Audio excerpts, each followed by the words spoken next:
for some Tuesday night football. Week 10 kicks off with some Sun Belt action from San Marcos, Texas. It's the Louisiana Raging Cajuns and the Texas State Bobcats. We welcome you to ESPN College Football Primetime, presented by Ram Trucks. Now, this is a game that could very well decide the West Division in the Sun Belt. Call it the Conference of Chaos. Look at those percentages. Louisiana's got the best at 19%. No team over 20. Texas State right on the heels. A win today would probably put them at the top. So a lot to play for. Thanks for joining us on a Tuesday night.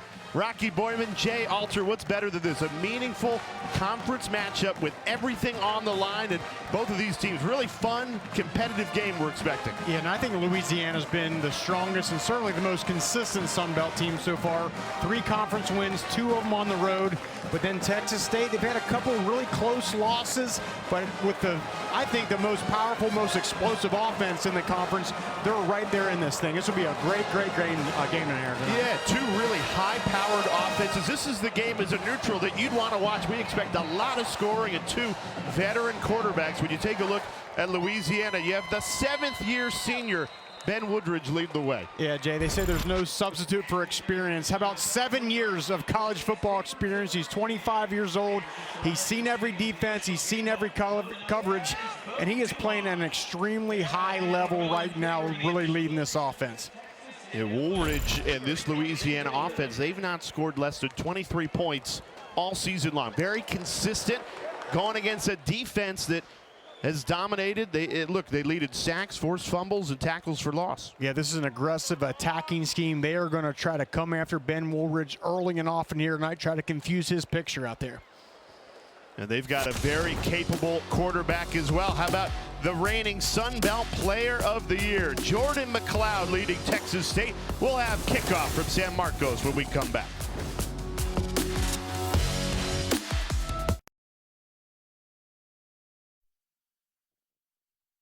ESPN's College Football Primetime is presented by Ram Trucks, built to serve, and in part by McDonald's.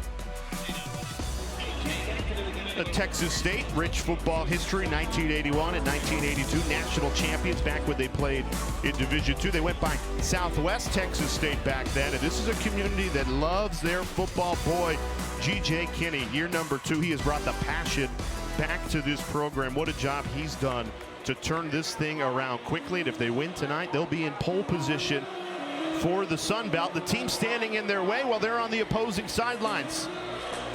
Michael Decimo and this Louisiana team, another young up-and-coming coach, year number 3, leading the Raging Cajuns. Can't read too much into the series history, especially when it's as lopsided as this. Louisiana 11-0. Texas State has never beaten this Raging Cajuns team. How about this?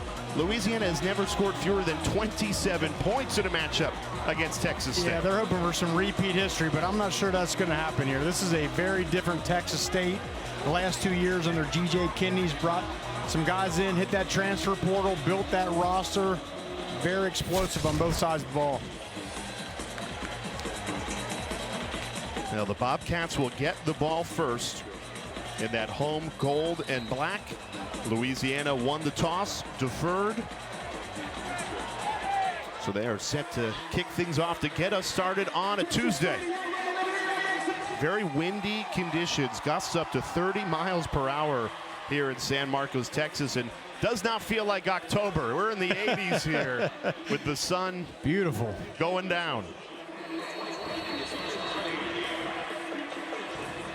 Kenneth Almendares, the senior Texas native, grew up about 200 miles southeast from here. The winner of this game likely will play for a Sun Belt championship and win the West. Texas State will get the ball first after the touchback. We get our first look at Jordan McLeod and this Bobcats offense. They're coming off their worst performance of the season, only scored 14 points last time out. How do they get things going today, Rocky? Yeah, I think it just comes down to making plays. I mean, last week in their game against ODU. It looked like the scheme was there, but just the execution wasn't quite there. But Jordan McLeod, last year's Sun Belt Conference Player of the Year, he now comes over from JMU here to Texas State. 20 touchdown passes already on the year. Yeah, he has downloaded a complex offense quickly. 20 touchdowns, like you mentioned, and looking for a fast start tonight. Quick hitter out to the flat. That's Chris Don Jr. for a positive yardage, gain of 6 to start the opening drive. So what you'll see about Texas State first, they're going to go very fast, as you can see right here, but they like to spread the field and get you spread out.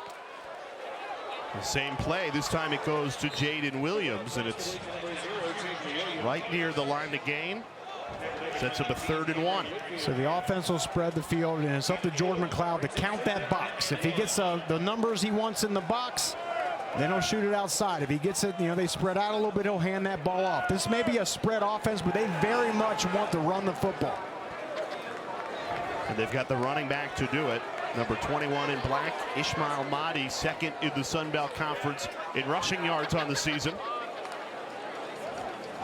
He gets the carry here right up the middle. Enough for the first down. Yeah, and Ishmael Mahdi, 1,300 rush yards last year, 646 so far this year. McLeod slinging it for the first time, going deep, and it pays off right on the money. Beautifully drawn up, finds Cole Wilson for a gain of 31. Yeah, Cole Wilson, he's their most explosive wide receiver. Big play threat. They're getting him involved in this football game early. Little double move on the outside, and McLeod put it on the money. A couple of quick hitters, but McLeod's got a capable arm as well. Strong throw to the near side of the field. Chris Don Jr. on the receiving end of that. You see Cole Wilson just kind of give him a little to the outside. And then the ball perfectly placed right there on the sideline. That was over Justin Agu. Mahdi stumbles forward. It's another Texas State first down as they plow into the red zone on this opening drive. Texas State, they're going extra fast tonight. That's always been a part of their offense. This year, a little bit slower tempo than last year, but so far in this first drive, they got their foot on the gas. Direct snap to Mahdi. The running back runs right. Breaks a couple of tackles. Finally bounced out of bounds just shy of the 5-yard line. Keon Martin just got enough of them to force him out. Yeah, and this is like the direct snap. They're giving this Louisiana defense a lot to think about here so far. It's Martin who stays down. Both teams headed to their sideline. And just first drives of the game, you want to give that defense a lot to think about. Go with the direct snap to Mahdi, pull the guard around, and just let him find a hole. And what this offense is based around, again, it's a spread offense, so you think they're going to just throw the ball around. Yeah, they'll do that, but they want to run the ball, and they want to get that defense spread out and then hand that ball to Mahdi and expect you to make a one-on-one tackle against him. And they like that matchup. They think, okay, we'll take one-on-one with our best running back versus your safety in the hole. We're going to win that battle more times than not. That's the game plan here for Texas State. And speaking with head coach G.J. Kinney yesterday, he said after a disappointing offensive performance, lowest point total of the season, 14 points last time out against Old Dominion, we need a fast start. We need a spark to get these guys going here at home, get the fans behind us on a Tuesday night. And boy, they've done everything perfectly so far. McLeod 4 for 4 through the air. 21 rushing yards as well, and it is all set up a 1st and goal.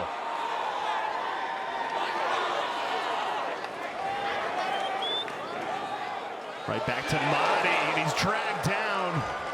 Great pursuit of the football. Antoine Bayless shot in there, the senior from Mansfield, Texas. And that's one thing about this Louisiana defense. Very sound unit, but they don't make a lot of negative plays. Lowest in the league in sacks and TFLs. It's a good job getting one there in the red zone. They get a loss of 2, so 2nd and goal. McLeod on the move, slings it, and that pass is incomplete. First incompletion of the night. indecision there. Didn't know if he was going to take off and run, and decides to throw it at the last minute. A lot of times they'll take that thing off and run with it. How about that? Louisiana not allowed points on the first drive, last 5 games. And their defense got that breather with Keon Martin going down before the 1st and goal. And that reset. Trying to hold him for 3. 3rd and goal. Confusion on the back end for Louisiana, still moving around. Empty set. McLeod surveys, throws. It's caught. But shy of the end zone. Christon Jr.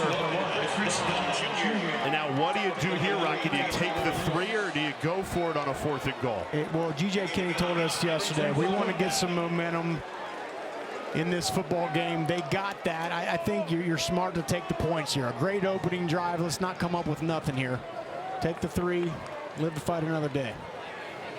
And you've got a great kicker, although he missed both of his field goal attempts last week against Old Dominion. He was first team all Sun Belt a year ago. And a 21-yard chip shot for Mason Shipley. And he puts it right through to open the scoring. An impressive drive for Texas State, but it stalls out inside the 10. Bobcats settle for 3. Back in San Marcos, Texas, just getting started. 3-0 lead for the home team, Texas State, in some Sun Belt, Fun Belt on a Tuesday night. Rocky Boyman, Jay Alter with you. We expect a high-scoring game. Certainly looked like Jordan McLeod and the Bobcats offense was well on their way to an opening drive touchdown. They were held inside the 10-yard line for a field goal. And now it's Louisiana's turn to go to work. Touchback. And here comes Ben Woolridge, the veteran quarterback, and a Ragin' Cajuns offense that has been extremely consistent. They average 34 points per game, Rocky. And he is the ringleader. I mean, he is just playing exceptional football right now. Elite pocket presence, elite recognition. He sees the coverages. He knows where to go with the football. He's been putting on a show the last couple weeks here. And Woolridge has been spectacular on the road this season. 4-0 away from home. They have played themselves into a great spot. The only undefeated team left in the Sun Belt. And if it stays that way tonight, they are well on their way to winning the West. Woolridge thought about dialing up a shot, then checks it down wide open. Jacob Bernard for a gain of 21 to start the drive. Way to start the drive off. Big positive play, 1st down, and now Louisiana gonna go with some tempo. And both teams in this opening quarter with some tempo.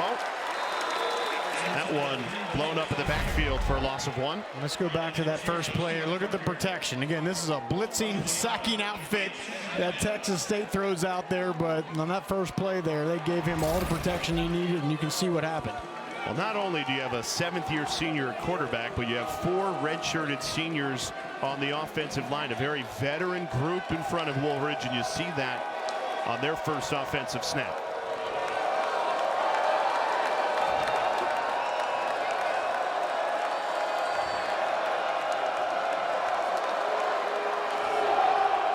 Here's Bill Davis trying to bounce.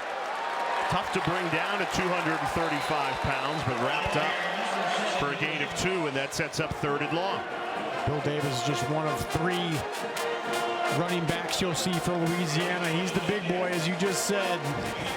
Thick, powerful runner, also has the speed.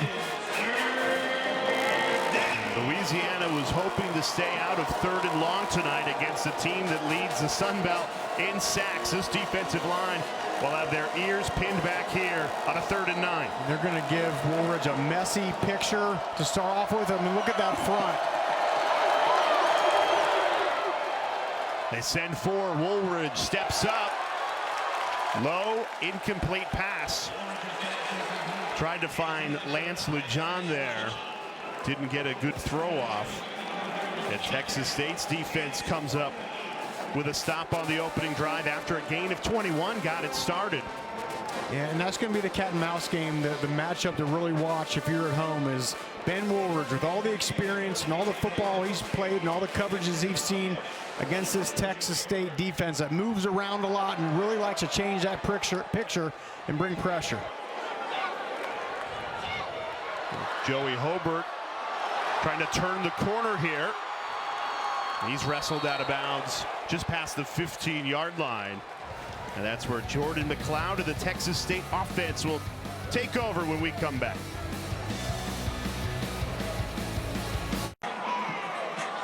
The Texas State head coach G.J. Kinney coaching with a heavy heart tonight. He informed us yesterday that just 2 days ago he lost his grandmother, Nancy. He told us she was my person, #1 supporter throughout his playing career and now coaching career, and we just wanted to send our love to the Kinney family. Yeah, that was great having him. He actually came back into the meeting and said, hey guys, would you mind talking about my grandmother, because she meant so much to me and in my development here. So sure, he wants to get a win for her here tonight. There's always that special person in your life, and for GJ it was his grandmother, and he'll carry her memory fondly. You take a look at this Bobcats team and what he has been able to do in a very short time. He inherited a project, to say the least. 8 wins a year ago. You know, they're 4-3 coming into tonight, but you know, their average margin in losses is 4.5 points a game. So they've been right there in all 3 losses. They feel like if they can win tonight, they'd be right up at the top of the Sun Belt for the West. They can kind of kick on from here, and in wins, Rocky, they leave no doubt. No doubt. 25 points on the plus side. In those 3 losses, Kinney told us it's just been 1 or 2 plays that have been the difference between winning and losing. 3-0 lead here. Offense back on the field. McLeod gonna tuck and run.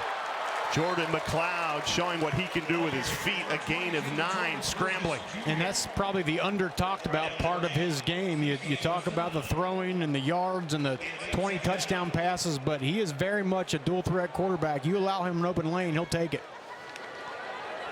2nd and short. Quick hitter. It's caught. Needing a yard, not going to get there. Joey Hobart stuffed. Good coverage by Louisiana, no gain. And that's what Louisiana must do tonight. All those bubble screens, they shoot to the outside. The perimeter defenders got to get off blocks. That's what they didn't do well last week against Coastal. Coach Desmo told us those guys on the outside last week are like Velcro. You got to shed those blocks and make tackles in open space. They did right there.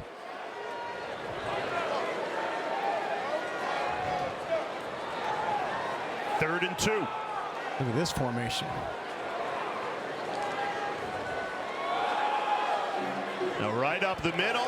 They forecasted it, and it still worked. Deion Hankins pushes the pile for a first down. A little old school double wing.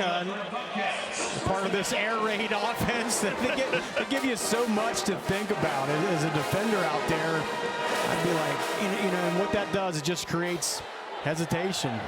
And then all of a sudden, it's just boom, here's a run right up the middle for a first down.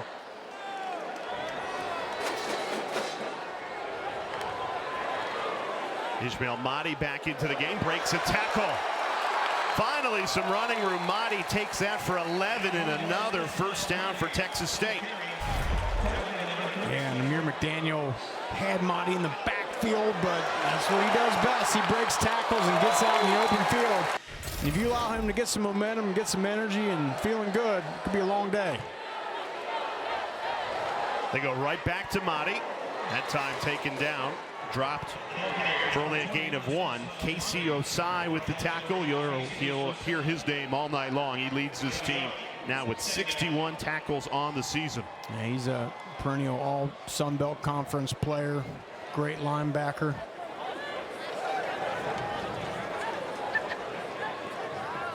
He leads his team in tackles by more than 20.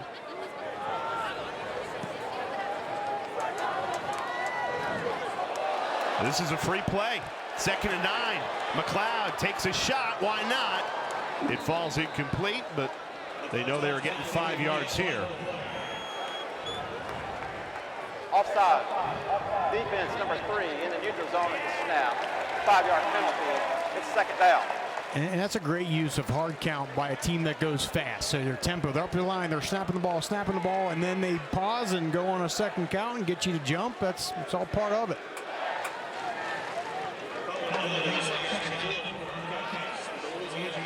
That's the other thing Coach Desmo talked about with us yesterday. Last week's game, penalties were an issue.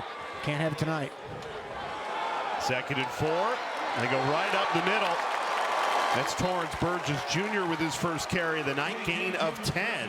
At Texas State, in both of their drives in this first quarter, they have moved the ball very well. And here we go fast, but again, they throw the ball to the outside if that's the option, or hand it off up the middle. McLeod, powerful throw right into the hands of Cole Wilson, his 2nd catch of the night.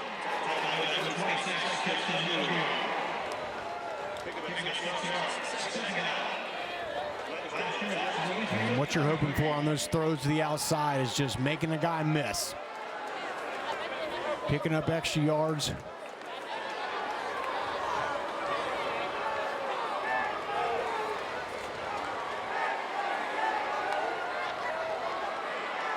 Burgess Jr. the carry. Following his blockers there. That's the one thing the Bobcats do really well is they use so many formations, Rocky. And sometimes you look at it and go, wow, they got a bunch of guys bunched to the right. Are they going to run it right? Are they tricking us? And sometimes it's simple. They do run it right, and it works. And then you throw the tempo on top of it, and you don't have time to diagnose it and think about a tendency because that ball is getting snapped right now. And that's Casey Osai, the last player you want to see down for Louisiana, the talented linebacker we were just talking about who leads this team in tackles.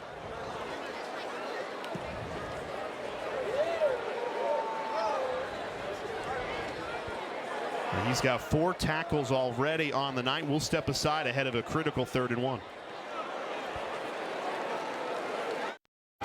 We welcome you back to ESPN College Football Primetime, presented by Ram Trucks. Hard to believe that Week 10 of the college football season is already here. Tuesday night Sun Belt action to kick it off in San Marcos, Texas. It's the Bobcats with a 3rd and 1 with the ball. Wildcat Lincoln Parr gets the snap right up the middle, bulldozes his way for the first down.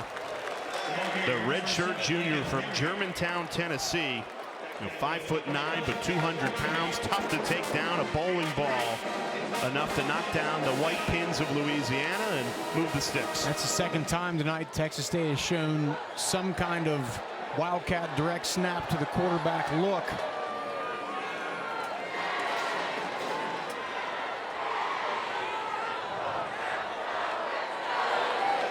First and 10, Texas State moving the ball well once again. Big hole opens up. Mahdi runs right through it, and it's another Texas State first down. Ishmael Mahdi into the red zone on a gain of 14. There you go, get you spread out on defense, and here comes Mahdi right down the pipe. I mean, that's exactly what they want here. Get that defense widened out to the outside parts of the field. You see how wide they align their wide receivers. They want that box. They have a lot of space in it for Mahdi to make you miss.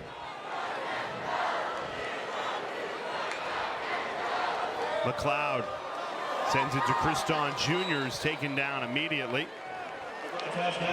Tyree Skipper, good coverage there for Louisiana.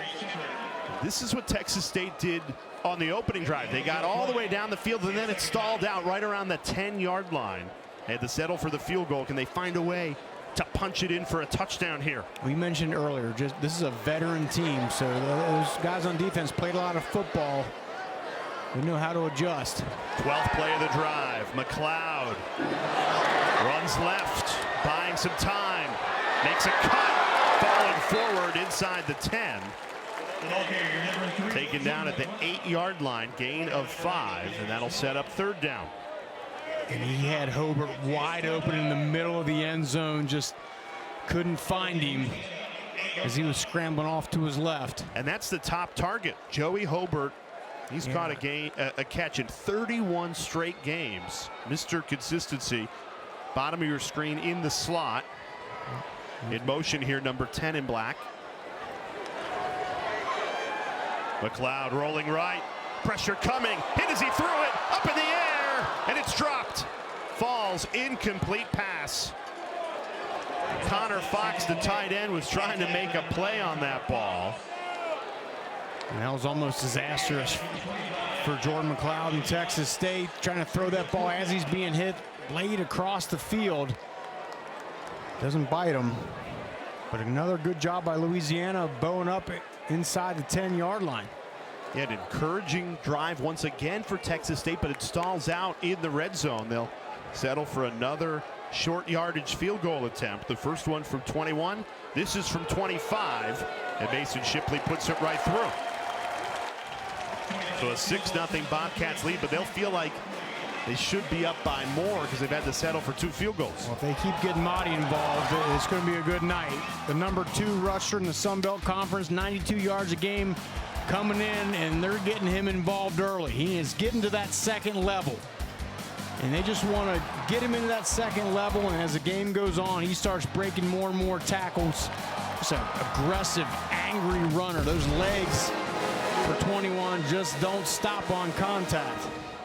Number 18 is now number 9. Already 45 yards on the night, 6 yards per carry. It's interesting that they've gone away from him in the red zone. Maybe that's what is stalling these drives. And credit Louisiana's defense for making the plays when they need to with their backs up against the wall. Yeah, I think maybe they're getting a little too cute in the red zone here. We've seen, direct snaps to the quarterback and throwback kind of things. Just spread that field and hand that ball off to Mahdi. That's what's worked the entire length of the field.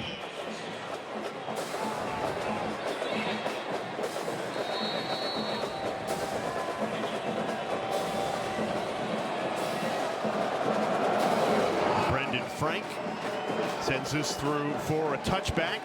As we look ahead, Week 10 begins tonight, but it continues with a monster ABC college football Saturday triple header. Kicks off in South Beach, Miami taking on Duke, and then Florida, Georgia, the world's largest cocktail party. You don't want to miss that one in Jacksonville, and then the nightcap, Texas A&M at South Carolina. Great slate. Take a look at Cam Ward, his season at Miami. The Heisman favorite, what do you think? Absolutely is.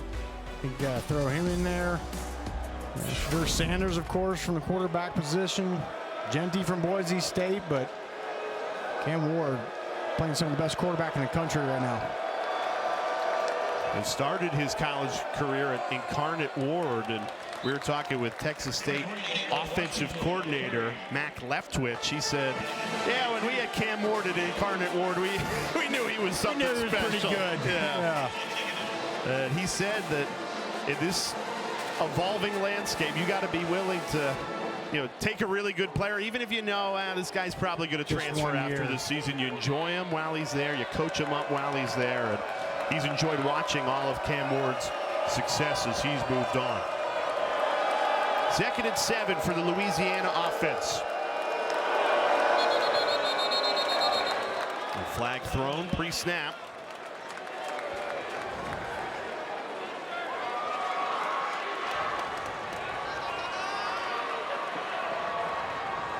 False start. Offense, number 7, 5-yard penalty. It's 2nd down. And that's the other thing, all that movement that Texas State does on defense. It can get you to jump because they're shifting around. You watch this D-line throughout the course of this game. They're moving over, stemming over into different gaps, bringing a linebacker up in there and make you a little bit jumpy out there. Now, Louisiana's offense has been so consistent this season. They average 34 points per game. They're off to a slow start on the road, trying to get this run game going, and not much opening up. Only a gain of 3 there, and another 3rd and long. In Louisiana, their run game is a zone scheme, right? So they're going to zone all those linemen one way, and they want that running back to just be patient and hit a crease. To stop that, you want to get penetration on defense. That is the kryptonite to a zone run scheme, and right now Texas State is doing just that, penetrating those gaps. And this is where they want to be, 3rd and long, and this is where they normally bring the dogs. Now this Texas State defense leads the Sun Belt with 25 sacks. Ears pinned back here. Pressure coming. Woolridge plants his feet, throws over the middle, and it's caught. What a grab. Harvey Broussard. Woolridge with pressure in his face delivers a catchable ball. They brought 6, but look at the patience, the calm in the pocket, just steps up, eyes still stay downfield and finds a wide receiver. That's what you get with all that experience in Ben Woolridge. That was a big-time throw on 3rd down. And it keeps the drive alive. 1st down, Louisiana. If you're Texas State defensively, you feel like we called the right play, just better execution from Woolridge. The composure on the road. Risky throw there. Tried to send it out to the flat. Broken up by Trez Moore. He had a great read on that ball. That's the risk when you throw that ball to the outside there. If defensive back is honing in on it, that can be 6 the other way. Ben Woolridge makes that the right read in this offense 99 times out of 100. He almost made a mistake there. Empty set here for Woolridge.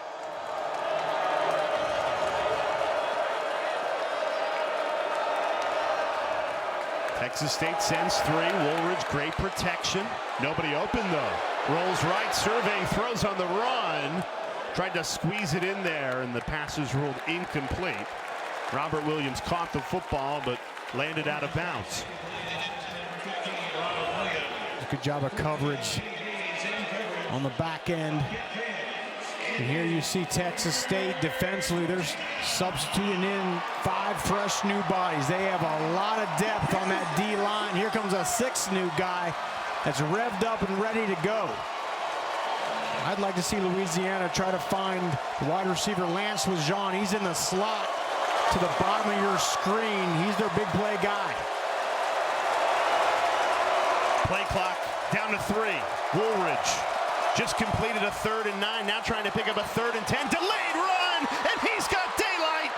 Draylen Washington all the way untouched for a Louisiana touchdown.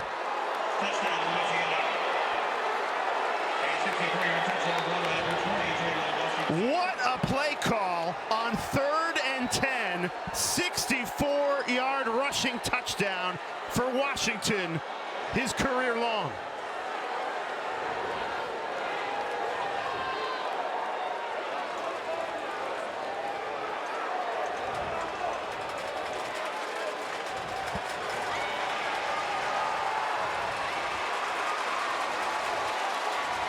Right before the end of the 1st quarter, Louisiana, they'd struggled to run the football before that one. Only 7 rushing yards before that. 64-yard carry by Washington for the score.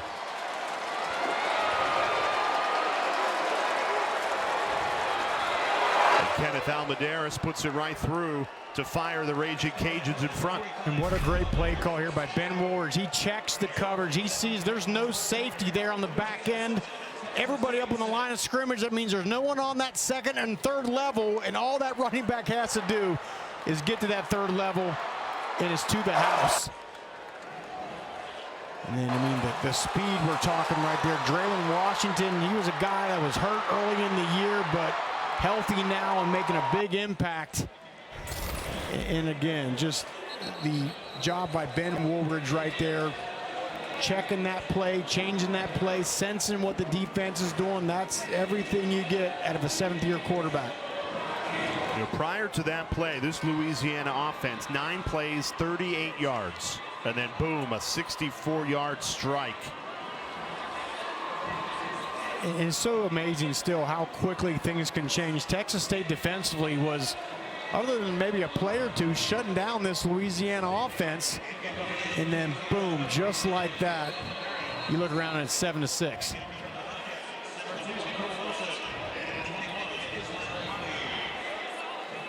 And that's where, if you're Texas State, you have dominated this first quarter. You've moved the ball so well, but you had to settle for 2 field goals, and where you got the ball down to the 10-yard line on both of those drives, and now you find yourselves trailing by a point.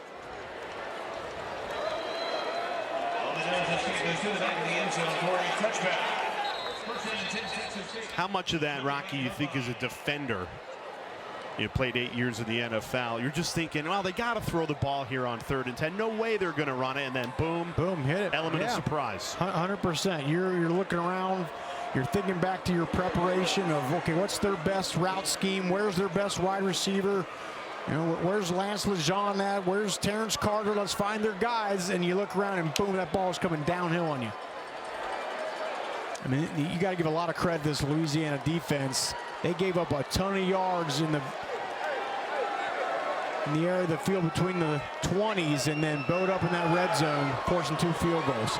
McLeod finds Joey Hobart, still on his feet, finally wrestled down right at the line to gain. And that does it for the first quarter. Good to see Hobart getting involved. He's now had a catch in 31 straight games. It's Louisiana that had the quick strike right at the end of the first quarter to take the lead.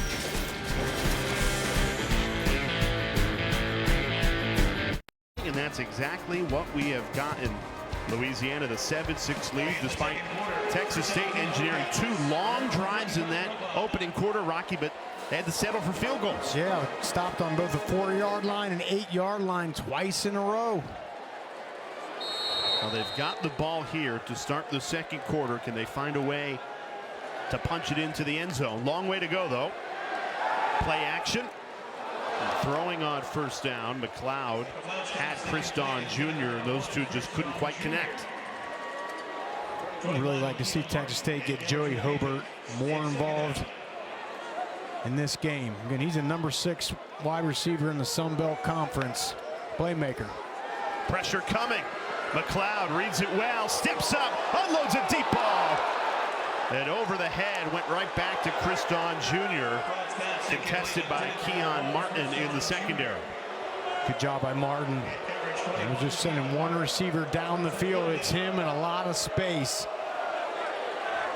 This offense, they take some shots. They'll hit the perimeter, run the ball, and every once in a while they're going to take a shot on you. Can it be demoralizing for an offense where you 2 long drives, more than 10 plays each time, and then you stutter inside the 10-yard line twice? There's no question about it, but it can be something that can really fire up your defense coming up with 2 stops in the red zone. McLeod breaks a tackle, trying to keep it alive, dives forward for the first down. What a play by the reigning Sun Belt Player of the Year, a broken play, and he turns it into a first down. This is what McLeod can do. I mean, everything's covered up, just great players make great plays at times. Scampers forward, picks up a first down. That's what his team needs. Throwing on first down again. Good coverage by Martin. He hit Cole Wilson right after he caught it. Only a gain of 5. I'm very impressed with McLeod. Has been in this system not that long, but he seems to really orchestrate it well. Looks calm, looks poised, looks like he knows where to go with the ball. Trying to run the ball here. Not much going. Cameron Whitfield. Great pursuit of the football. Loss of 1. Cam Whitfield a couple weeks ago had 4 sacks against Southern Miss, playing at a high level up front. Again, this is a team that gets a ton of sacks and tackles for loss, but very sound, very big, and do a good job stopping the run. Well, they only have 8 sacks on the season, and 5 of them belong to Whitfield. 3rd and 6. McLeod running left. Quarterback keeper diving. And he's upended in the air, well short of the sticks. Only a gain of 3. And now a decision to make on 4th and 3 in enemy territory. And it looks like they're going to punt this football away. Do you like that decision? I think so, yeah. I mean, punt this ball. Also not sure G.J. Kinney wants his quarterback, Jordan McLeod, diving 4 yards before the first down marker, putting himself in harm's way. David Nunez, the punter, trying to pin this Raging Cajuns team back in their own territory. 30-mile-per-hour winds, and he's got it behind it, so he had to put it way high in the air. Jacob Bernard calls for the fair catch. Michael Desumo's offense on the night. 38 yards through 9 plays, and then boom, quick strike, 64-yard touchdown to take the lead. Yeah, and for Texas State, you got to find a way to come back from that. You've been doing a good job stopping this offense all night, and then you give up that one huge play for the touchdown.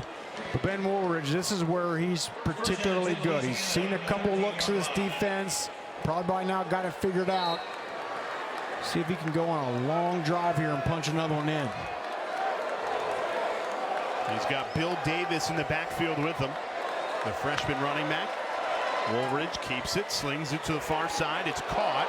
That's Bernard, who just called for the fair catch on the punt, takes that for a gain of 7 on first down.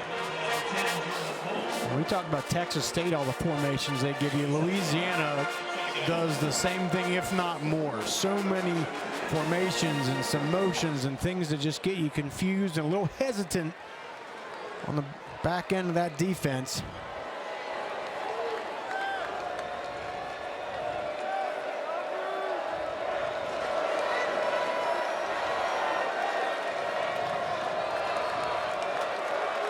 Second and 3. Play action. Woolridge slings it to the big tight end, Ty Stamey. He's shoved out of bounds after a gain of 12. It's a great job taking what the defense gives you. He senses there's man-to-man coverage on the outside. Wide receiver runs the corner off. Dump that ball in the flat and pick up the first down. Ben Woolridge, Coach Desimo talked about just how obsessed he is with his preparation. The team movie last night, the whole team goes to see Venom 2. He brings his iPad with the film on it to watch in the movie. That's how dedicated that man is. There's film junkies, and then there's that. He's got the iPad going on during a team movie. They're running the ball on 1st and 10. Bill Davis pushing that pile, churning those legs for a gain of 4. You mentioned the team movie. This is something that Louisiana's made a tradition. They just want to keep the same plan of attack when they've gone on the road. It's worked so far. They're 4-0 on the season. You have a lot of downtime, night games, so hey, let's break it up. Yep. Forget about football for a while, except for Woolridge, who's watching film and watch a movie. Yeah, and that's okay. He can do that, but look, successful people, successful businesses, there's a common theme. It's consistency, right? Doing the same thing over and over and over, and it's clearly working for Louisiana. And they have been very consistent, an impressive 6-1 record. Woolridge, a big reason why. Wide open, the tight end, Terrence Carter. That's another Louisiana first down. That's Carter's first catch of the night. He's coming off a career high, 149 yards. What a weapon Terrence Carter has become in this offense. You said it, Jay. Legit weapon, athletic tight end, OTB over the ball, just sits down and lets his quarterback get it to him. And I like what Coach Desimo told us last night about Terrence Carter. You know, they bring guys in and work them out a little bit. He said after about 3 minutes, we knew, yeah, we want that guy on our football team. That's how athletic and impressive he was. And at the time they were recruiting Carter, Desimo was the tight ends coach, so he had a big say in bringing Carter to campus, and they hit a home run with that recruit.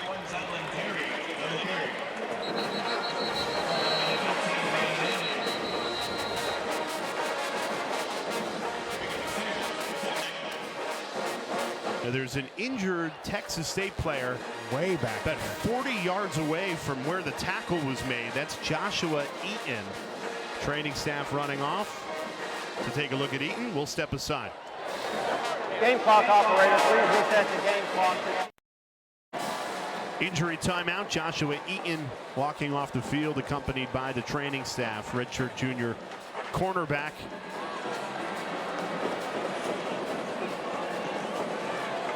He is integral to this pass defense, Rocky. Yeah, he's probably their best man cover guy. Good looking long corner, 6'2". Him out of the game, you wonder, does that make Louisiana try to take a shot?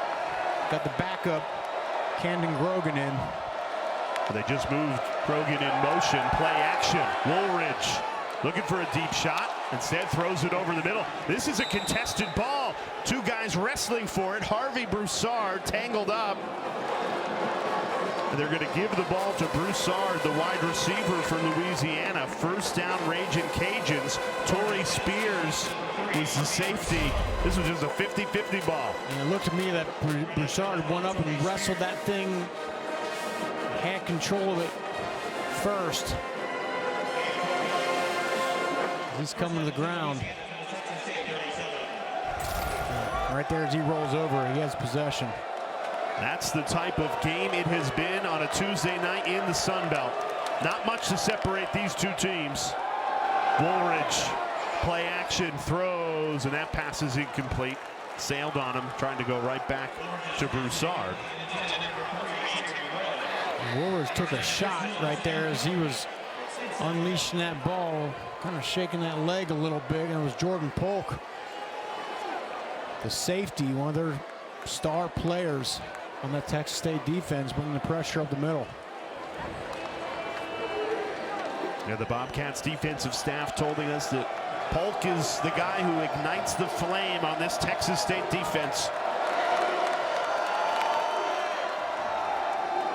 Running it on 2nd and 10. No room to run, driven backwards. And this will set up 3rd and long. Manny Nunnery, the 5th-year senior linebacker, read that play brilliantly.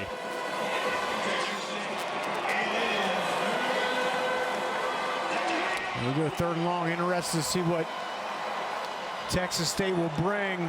So far tonight, 3rd down, they've changed up the looks, movement by the defensive line. They've brought 6 in pressure.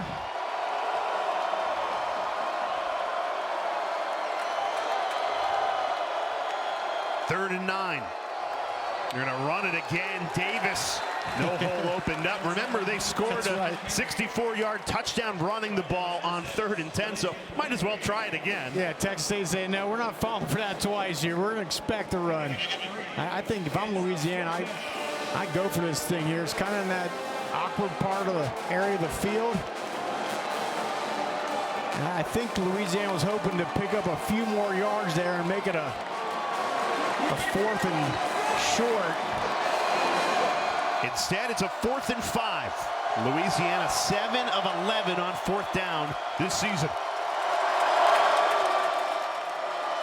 Veteran quarterback, you trust him to make the right read. He threw it, but the wide receiver wasn't ready for Jaden Johnson, and that's a turnover on downs. Great stop by this Texas State defense. That's a confidence booster for this Texas State defense, but that's a ball should have been caught. Woolridge went the right place with it. Wasn't able to complete the catch. So right now, Texas State gets a little momentum back with the 4th down stop. They'll give it back to their offense here when we come back.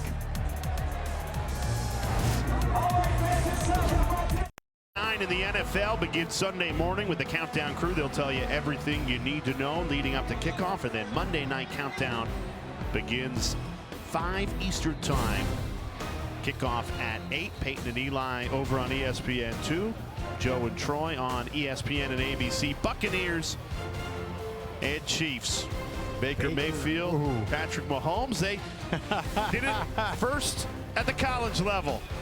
Look at those combined yards, 1,700 yards, Mahomes and Mayfield. Baker Mayfield, how about a career resurrection? He's playing some great football down there. Finally got the right opportunity, showing what he can do. Here's Jordan McLeod of the Texas State offense. They're trying to get something through the ground game. Mahdi just refusing to go down, gain of 8. And Rocky, when you take a look at this Bobcats offense, obviously everything starts with Jordan McLeod, the reigning Sun Belt Player of the Year at quarterback, but they got a great rushing attack as well. Yeah, and again, I think that's what they do, the teams. You think they're going to just throw the ball all around, and here we go. This is what they're doing. There's a face mask. Yep. Easiest call of the night. You can see that from the top row. You can see that from your living room. Carmicah Glass, the linebacker, got all of Burgess' helmet there. Yeah, but back to your point, Jay. It's a team that wants to run the football Defense often. number 25, 15-yard penalty, an automatic first down. Yeah, it was clear as day, right out in the middle. And some of these penalties have popped up at some inopportune times here for Louisiana. That was the thing Coach Desmond wanted to clean up from last week.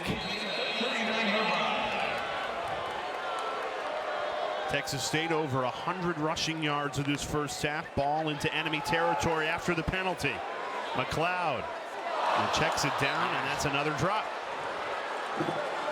And Torrance Burgess got his hands on it, but couldn't hold on. So much about playing quarterback is just not missing the layups. Yeah, Burgess wide open there.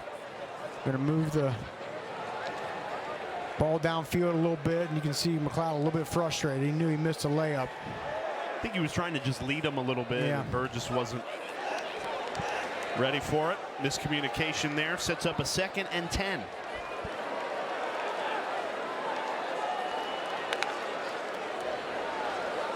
They're going to run the ball. Louisiana sniffs it out. 22, Torrance Burgess Jr. on the carry. Antoine Bayless, his 2nd tackle of the night. Bayless had a couple tackles for loss tonight, playing well up front. 3rd and 9 here for Jordan McLeod, and a Texas State offense that looked so good in that first quarter. Stalled out inside the 10 twice, settled for field goals, and just haven't looked the same since. It looked like Louisiana was going to bring a safety pressure there, but Jordan McLeod checked out of it. See if they still bring it. Here it comes. Pressure coming. McLeod in trouble. Down he goes. Carmicah Glass. And McLeod knew the pressure was coming right there. You got to release that ball. Get that ball out of your hand. Instead, he tucks it, and he knows that there's an unblocked defender. That ball has got to come out. You got to find the hot route, and he wasn't able to find it. Results in a sack. So Glass, who had the face mask penalty earlier on the drive, atones for it for a loss of 8 on the sack. Forces Texas State to punt this away. Jacob Bernard waiting for it, but line drive right over his head. That wind, we told you, gusts of 30 miles per hour, and had a lot of wind behind that one. Halloween week. Rocky Boyman will tell you who's having the scariest seasons in college football when we come back.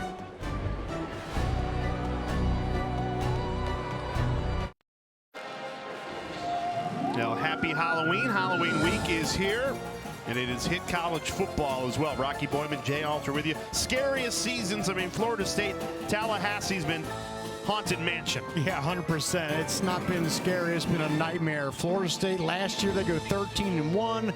Preseason ranked number 10, and they're 1-7. They've lost 4 straight, and maybe the scariest part, they're scoring just 15 points per game. Second last in the country. Wow. Woolridge on the run, finds Terrence Carter, and that's a Louisiana first down to ignite the drive. They're going back to scariest seasons. 2 teams in the Big Ten that have underachieved. Michigan, the reigning national champions, at USC, Lincoln Riley, a lot of hype out west, and they're just 2-4 in conference play. Yeah, they beat LSU early in the season. You're okay, they're going to roll, and since then they're 3-4, as you mentioned, lost 3 straight. Minnesota, Penn State, Maryland.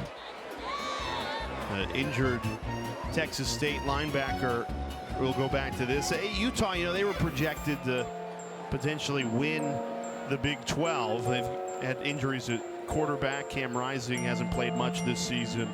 But I think it's Florida State and then everybody a drop off. And Michigan may be a little bit of a stretch. I think that's just for the simple fact they were preseason ranked number 9, which probably was a disservice. I mean, they did lose 9 players to the draft, including J.J. McCarthy. But yeah, they said they're 5-3.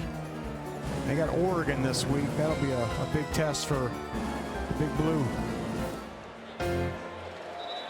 You know, Notre Dame, when they lost to Northern Illinois early in the season, proud Notre Dame alum. I thought they were trending towards scary house season. of horrors for this Notre Dame alum here. They've turned it around in impressive fashion, and that win at Texas A&M could weigh very heavily in the college football playoff conversation. And as we hit November, you're going to hear a lot more about this 12-team college football playoff. All eyes on that committee. What will they do? Actually, a week from tonight, the committee revealing their top 25 for the first time this season. Empty look here for Woolridge. And tried to dial up a shot, instead checks it down. Terrence Carter, another gain of 14. All of Carter's catches today have gone for 10 or more. That was just a great job by Woolridge. You know, just taking what the defense gives. 2 wide receivers cleared out. Carter comes underneath, easy pitch and catch, first down. Braylon Washington the carry there. He's got the lone Louisiana touchdown tonight. And other than that long was a 63-yard touchdown run, Louisiana hasn't run the ball that effectively tonight.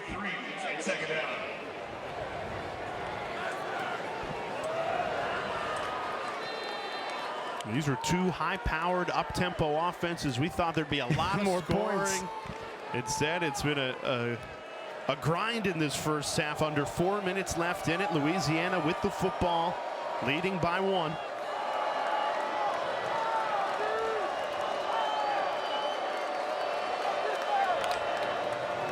Play action. Woolridge throws, and it's dropped. Jaden Johnson again. That is his second drop of the night.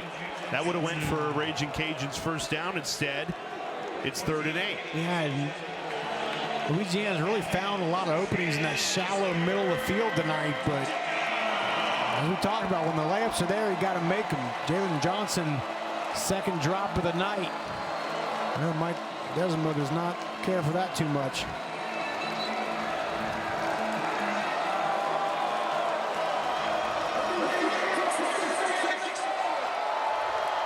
Texas State fans trying to help their defense off the field on a 3rd and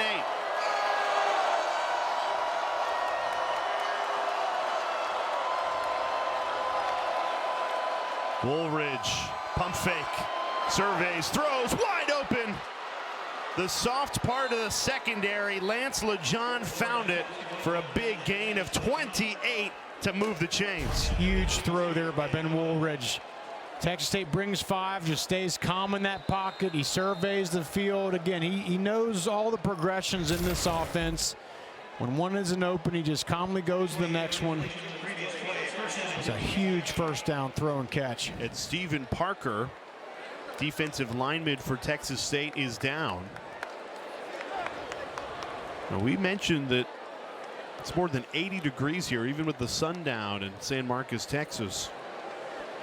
We've seen 4 different Bobcats players have a cramp in this first half. When's the last time you saw a cramp sit in a late October football game, right?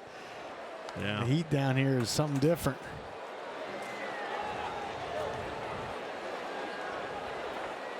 And they need Stephen Parker back, though. He's got 4 sacks, 7.5 tackles for loss on the season. He's a force up front. They do have good depth on the defensive line.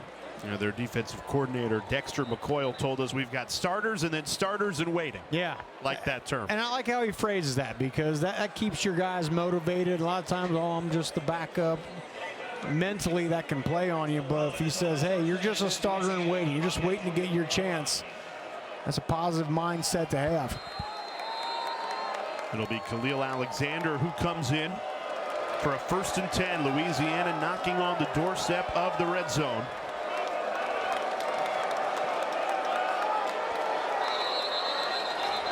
Flags fly before the snap.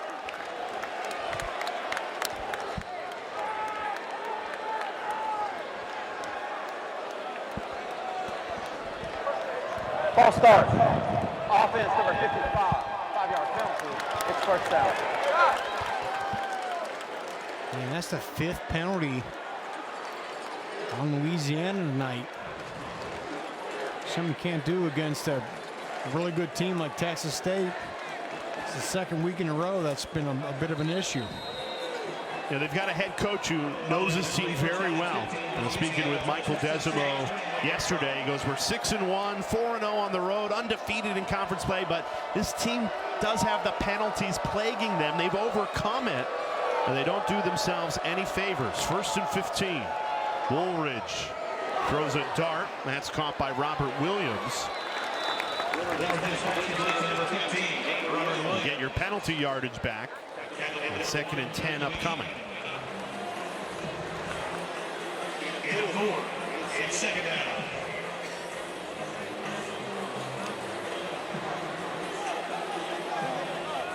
Both teams with all 3 of their timeouts left in this first half, ticking closer to the 2-minute timeout. We saw up-tempo offenses to start. Now Louisiana has slowed things down as we near intermission. Play action.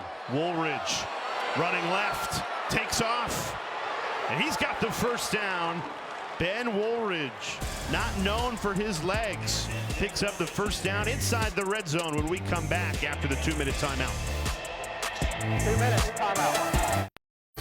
Hey, I'm Zubin Mehdi. Coming up at the half, I know you guys talked about the scariest teams this season. The national champion Trevor Maddox will join me. We'll talk about the biggest surprise this season, who could make a deep playoff run. Remember, Jay, you said, of course, this is now a 12-team playoff. And some other highlights from around the country, including elsewhere in Texas, where Sam Houston looking to follow up on becoming bowl eligible last week. See you at the half. Looking forward to it, Zubin. Thank you so much. Louisiana trying to punch in a touchdown, extend this 7-6 lead right before halftime. Have the ball in the red zone. Woolridge throwing. That's Terrence Carter, ankle tackled. It spun down. Carter, such a big part of this offense. That's his 4th catch tonight. And as they get near the end zone, he is a big target for this Louisiana offense.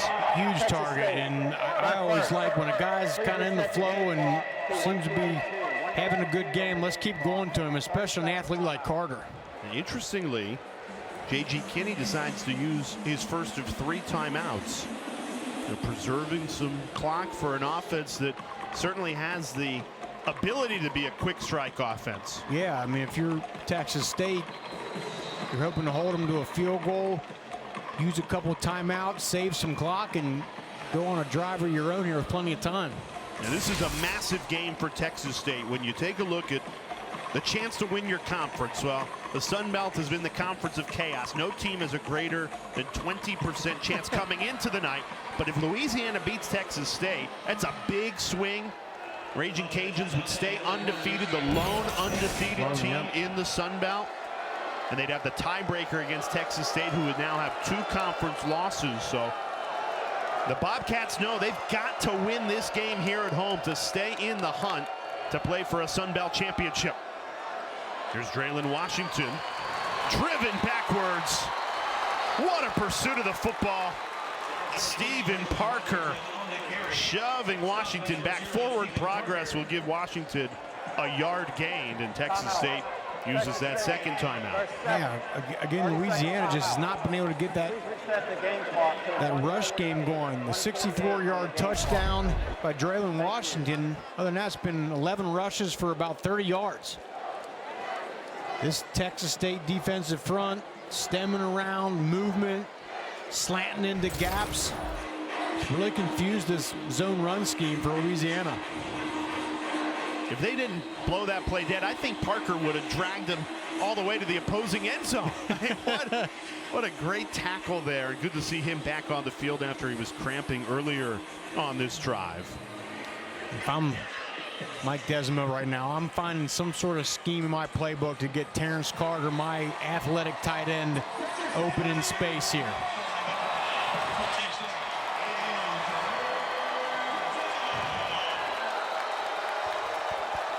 Terrence Carter not even on the field right here in this situation. Interesting. Yeah, instead it's the backup Caden Jensen with Zylan Perry in the backfield. 3rd and 3. Woolridge going to try and run it himself. Blockers in front of him, and that's enough for the first down. Inside the 5, gutsy play call on 3rd and 3, and Ben Woolridge delivers. Yeah, and I think the thought process there is they're stopping our run game, but you know, our quarterback isn't known as a runner, so let's try to use him in that capacity here. You pick up the extra blocker, of course. Looks like Ben Woolridge He's taking a couple shots out there here. A little blood on the left knee. He is a 7th-year senior. He has taken so many hits throughout his career. He had a torn ACL in 2022 that he's battled back from. And play clock winding down. Louisiana takes their first of 3 timeouts, making sure Woolridge is okay first and foremost, but also you saw head coach Michael Desimo kind of signaling we're in no rush here. You don't want to give time left, or as little time left as possible for Texas State here at the end of the half. Yeah, absolutely. I mean, you can still find a way to bleed some clock down and not leave any for Texas State on the back end here. Be a huge win. And remember, Louisiana deferred after they won the opening coin toss, so the Raging Cajuns will start with the ball to begin the second half, so you can get that classic double score. You get the touchdown here, get the ball, go down and score, and really break this game open without Texas State touching the ball. You see Terrence Carter has been the go-to guy so far here tonight. We've not seen much from Lance Lejeune, number 9. He's a very explosive wide receiver. We'd love to see them get him involved here in the second half.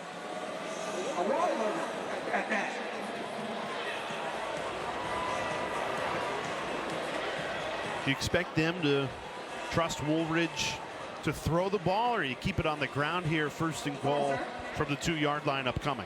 I think you keep it on the ground here, especially with, you know, being first down, and you want to run a little bit of clock. And I would even consider Ben Woolridge in the run game again. Again, get that extra blocker out there. That's one thing. If you have a quarterback that can run and you utilize him, and now you're truly playing with 11 out there instead of 10. And you have an extremely veteran offensive line group.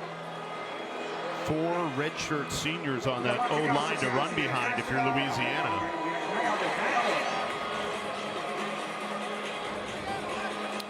Yeah, there's some sort of holdup out there. Referees, officials are talking it out.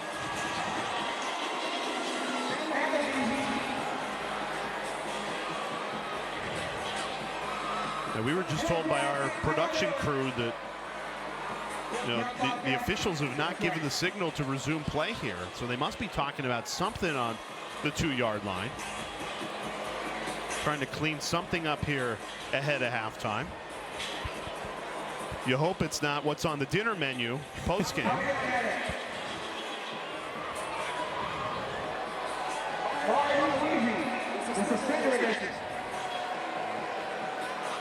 And we're desperately trying to get clarification on the holdup here. What does this long delay do to an offense that had found a really good rhythm on this drive for the first time all game? Exactly. Kind of gets you, you cool down a little bit and get you out of that rhythm.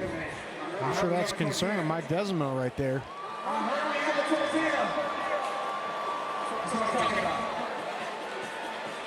I can appreciate that. I can't for the life of me figure out what's going on right here.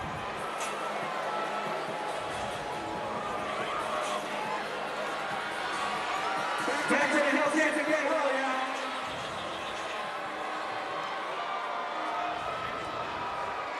Dad, who else should I come? Is this Jesus? G.J. Kinney, the Texas State head coach, is as confused as we are. And now the officials going into the Louisiana huddle. So this is clearly not the pizza order. They're delivering some news to head coach Michael Desimo.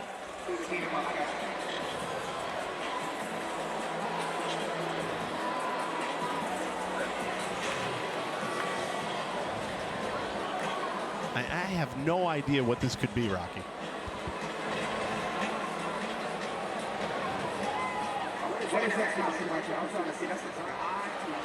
It's got to be some sort of clock issue, I guess, but it's been a long time. We got to get this figured out here.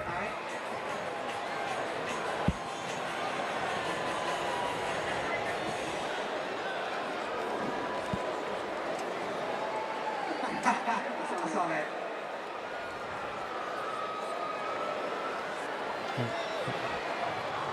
understand you want to get the clock right, but, you know, this is a long time to be stopping the game. Please reset the game clock to 1 minute and 12 seconds. 1 minute and 12 seconds on the game clock, please. On the game clock. The play clock went from 40 to 36 and then jumped to 25. We're correcting the clock to 112. Louisiana still charged with a timeout, their first timeout of the half. I don't know if that cleared it up, but there's a minute 12 left of the first half. Louisiana still with 2 timeouts. Texas State with 1, and a first and goal upcoming for a Raging Cajuns team that is the lone undefeated Sun Belt team. So they are atop the conference. If they can win this game, they would be in the driver's seat to play for a Sun Belt championship. This is what they've done in the red zone this season. 57% touchdown percentage. You know they're going to try and punch it in here from the 2. Loading up. Goes under center. Everybody in the box. Who's going to win in the trenches? Trickery. Woolridge pulls it. Beautifully drawn up. Wide open. Caden Jensen. Touchdown, Louisiana. What a great play call. Loading everyone up. Packing it inside the box. Defense expecting a run, and just a pop pass to Caden Jensen over the middle. Everybody's thinking run, and Louisiana throws it on the previous touchdown. Everybody was thinking pass on a 3rd and 10, and they run it for 64 yards. So Louisiana will keep you guessing. That's the art of offense. Keep that defense guessing. Keep them from getting dialed in. An impressive 11-play drive to take the lead 14-6. And you'll see Caden Jensen top of the screen there, and just no one picked him up.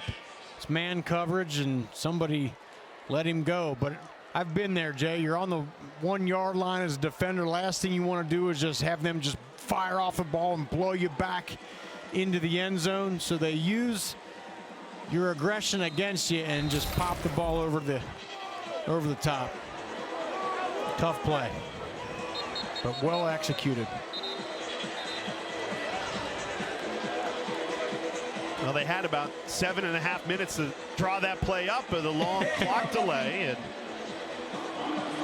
it goes for a touchdown. 80-yard drive and a 14-6 lead. And look at the last 2 drives, Jay. 10 plays and 11 plays. That is how Louisiana wants to play offense. Just move the ball down the field, chew some clock, punch it in.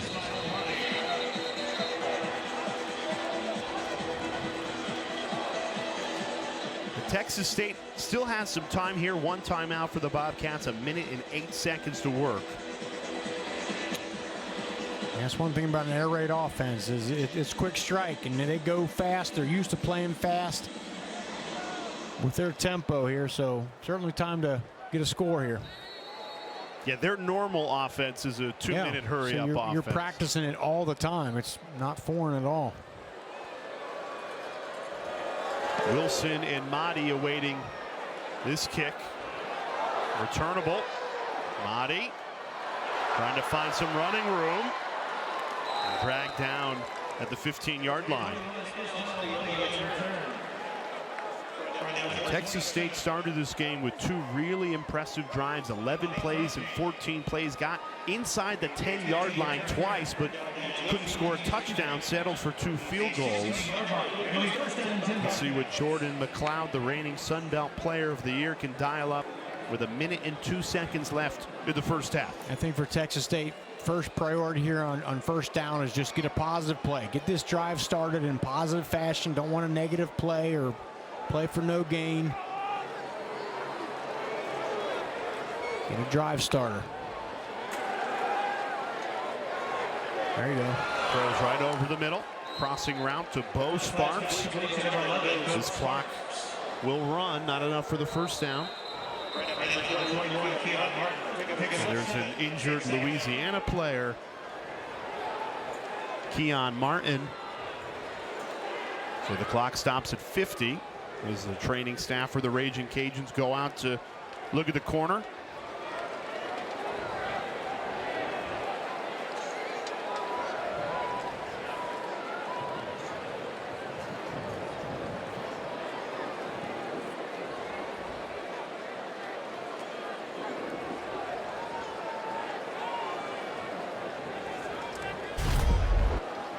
Let's see what happened here on the tackle.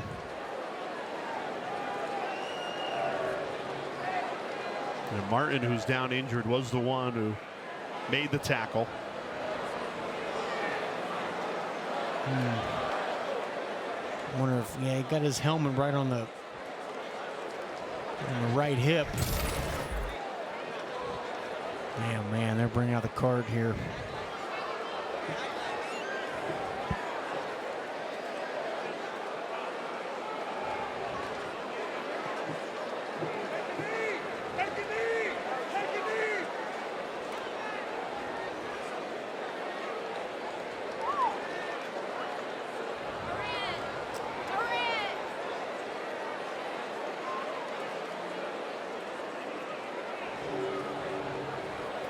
Both teams taking knees with the medical cart out.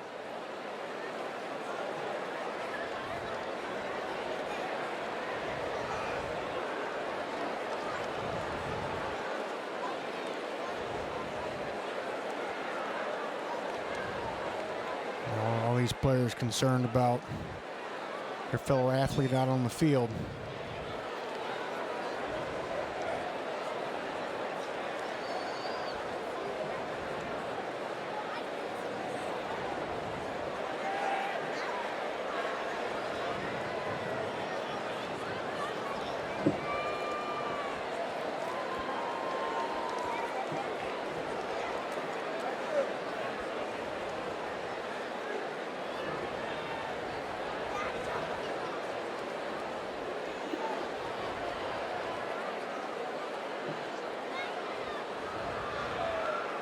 And that's Keon Martin, the senior from Fort Lauderdale, Florida. Played his high school football at Deerfield Beach. Really talented cornerback for this Louisiana defense, and getting heavy medical attention here. The entire training staff is out. The medical cart is out, awaiting for Martin to be loaded in here right before halftime.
You can see the concern from both sidelines, not just the Louisiana teammates that are looking on. Keon Martin, who's still down, being attended to by the Raging Cajuns medical staff, but you see Texas State all taking a knee.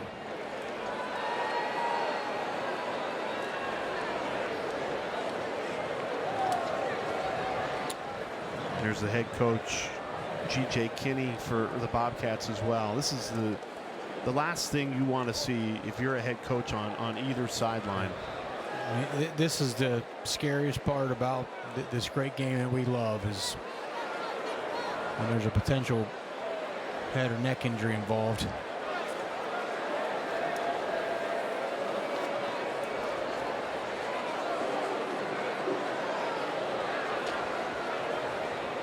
And we showed the replay once. Once was enough. Keon Martin just leading with that helmet right into the backside. And the crown of his helmet made contact with the hip of the receiver, and that's when he went down.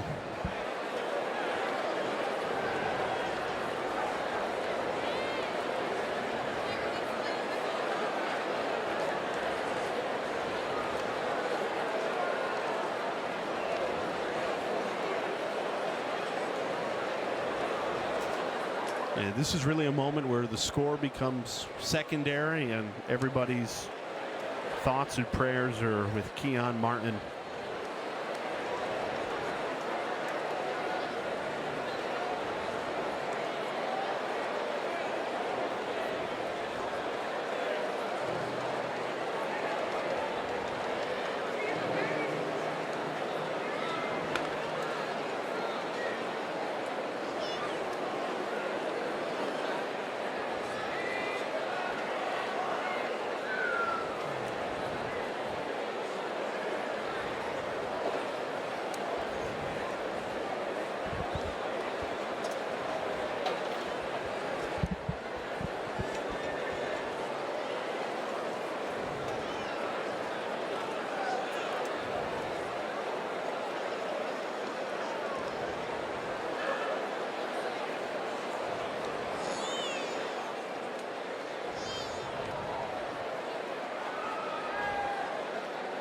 As we continue to wait for Keon Martin to get loaded in to the medical cart here, we'll step aside and get you an update as soon as possible.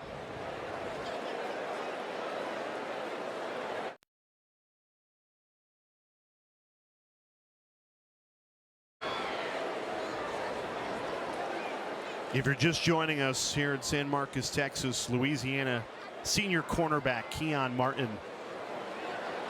made a tackle leading with his helmet on Bo Sparks on the previous play. Martin has stayed down for now longer than 10 minutes.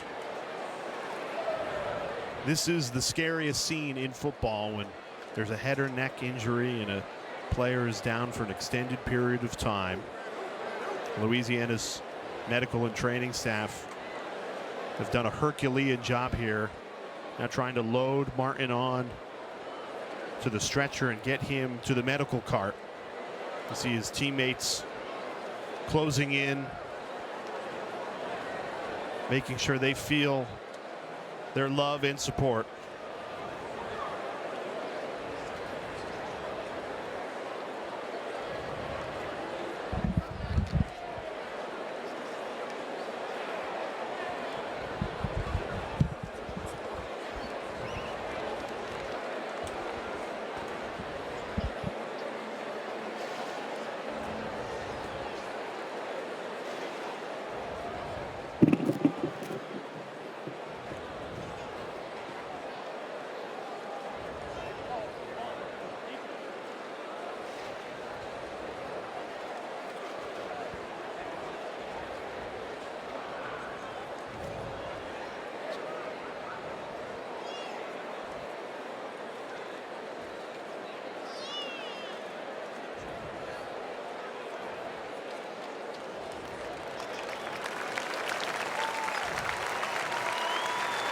And you see Keon Martin getting carried off on the stretcher. We were just informed that he will head to Christus Santa Rosa Hospital right here in San Marcos.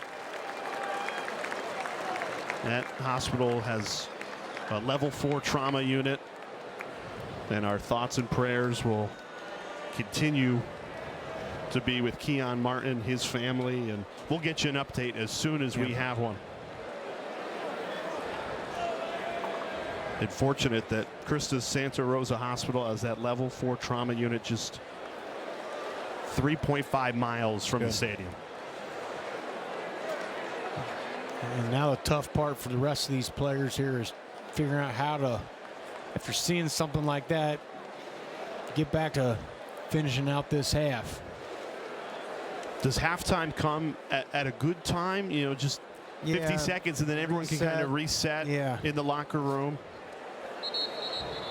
I mean, it's tough no matter what team you're on, whose side you're on here, to see a player go down like that. You played 8 years in the NFL, 4 years at Notre Dame. Did you ever experience something quite like that? Yeah, I have, and it is. It's tough because you feel for him. At that point, you don't care about what color jersey the guy has on. Just, is he okay? Because it's something that every player out there takes a risk every play. McLeod dumps it off. And the energy that was in this stadium has been completely taken away. Even the home fans just don't feel like cheering after something like that. I think they're going to get a personal foul, roughing the passer. Roughing the passer, contact above the shoulders, defense number 19. The 15-yard penalty, the first down. So Cameron Whitfield.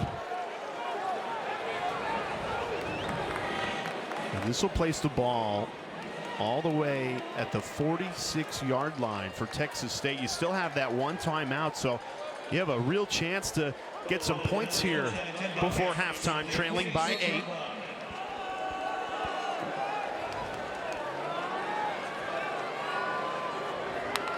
Joey Hobart in motion. Here's McLeod, throws. That pass is incomplete. Tried to find Jaden Williams on a crossing route. And that's obviously what you need here. If you're trying to get points for half, you need that chunk yardage play. Weren't able to come up with it there. Still have the one timeout. So they want to save that, obviously, to have, if they have to line up a late field goal.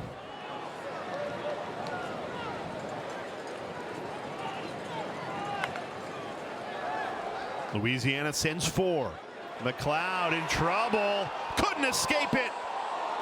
The ball fell out right at the end as McLeod was trying to twist his way free. Recovered by an offensive lineman. This clock paused with 33 seconds. Texas State used their final timeout. Their third and final timeout. Now you see Jordan McLeod coming to blame. Does what you absolutely can't do in that situation, is take a sack, and now injured on top of it. And I'm wondering why Texas State uses the final timeout, because you have 3rd and San Antonio coming up. Yeah, let that clock go down. Now Louisiana, with 2 timeouts, has some time to put together their own drive. I mean, at that point, you're saying, look, let's go into halftime. Let's take this thing into halftime here and let it go. But I see him getting twisted up, leg bent. You know, it was Mason Narcisse there that wrapped up McLeod, took him to the ground. He's trying to twist out of the sack, and he does lose the football. Talik Lockett fell on it.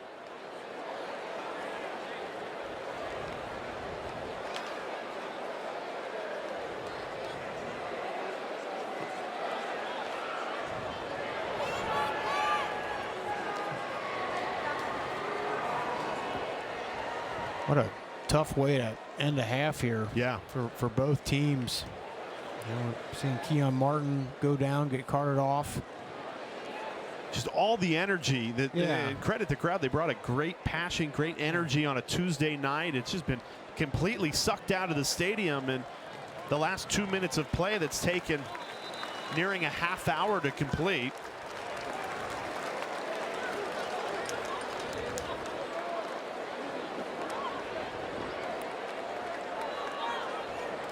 Remember, there was that clock issue. Feels like 35 minutes ago, and And if you're Texas State, you run the ball, right? And yeah, just end this. Try to end this thing. Well, other than Louisiana's going to take a timeout and force you to punt. But at least you force Louisiana to burn one of their 2 remaining timeouts. You have a backup quarterback in there, R.J. Martinez. The movement on the line. Let's get this thing to half. this is we're all out of sorts, and obviously, I'm sure a lot of that has to do with the unfortunate. Yeah, their minds are just in a different place right now, and understandably so. Understandably so. Ball starts. Offense number 76, 5-yard penalty. It's 3rd down. Louisiana gonna have a legitimate opportunity here to take a shot and maybe get some points here before half.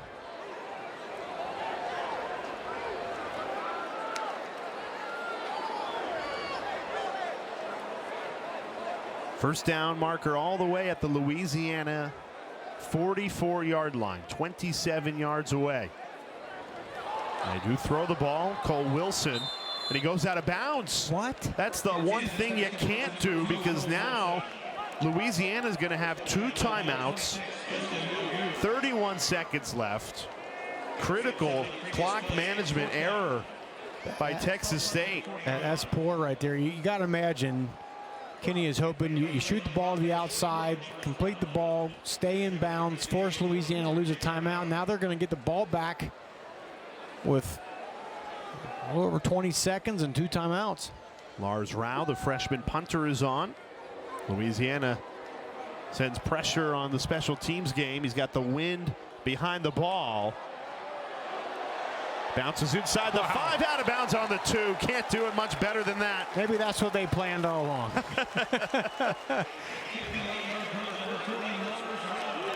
A 58-yard punt. Phenomenal by the freshman. It pins Louisiana back all the way at their own 2-yard line.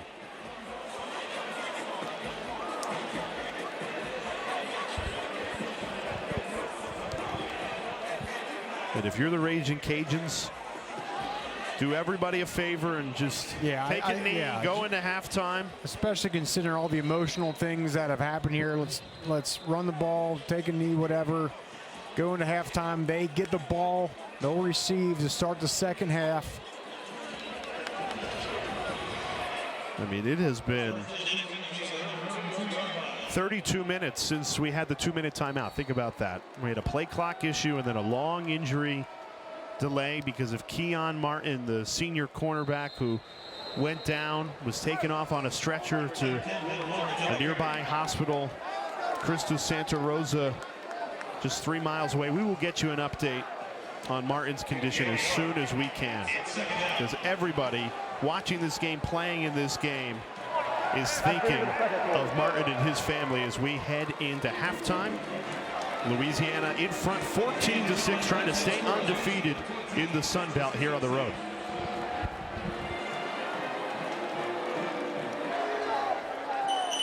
We're back in San Marcos, Texas, where Louisiana leads 14-6. This is a critical game for the Sun Belt Conference on a Tuesday night. The winner most likely is going to win the west part of the division, play for a Sun Belt Conference championship. Rocky Boyman Jowls are with you. You know, right before halftime, everybody forgot about the score. They forgot about the implications because Keon Martin, senior cornerback for Louisiana, went down, received medical attention for more than 15 minutes down on the field, was transported to a nearby area hospital with a level 4 trauma unit. Christus Santa Rosa right here in San Marcos, Texas. Our thoughts, obviously, with Martin, his family, and we'll get you an update as soon as possible. Now, during halftime, we did receive a report that the Louisiana radio broadcast, Jay Walker, the voice of the Raging Cajuns, received a report that Martin was talking as he was taken off the field before he was transported to Christus Santa Rosa Hospital. We'll get you an update if one presents itself, but our thoughts are with Martin and his family as we turn our attention to the second half. Yeah, certainly, and for the players, you know, an emotional time for not just Louisiana but Texas State, and seeing that and witnessing another player down on the field receiving, you know, medical attention, going off on the cart. But in halftime, they got to find a way to, you know, somehow maybe take some positive news out of that report and try to find a way to focus back on this second half. It's a Louisiana team that ended the first half with the lead, scored a touchdown right before the injury to Keon Martin, so they're in front 14-6. Raging Cajuns will also start with the ball as they can try and extend this lead. Right now, it's still a one-possession game with an 8-point lead. And Louisiana, that 11-play scoring drive at the end of that half, best drive of the game.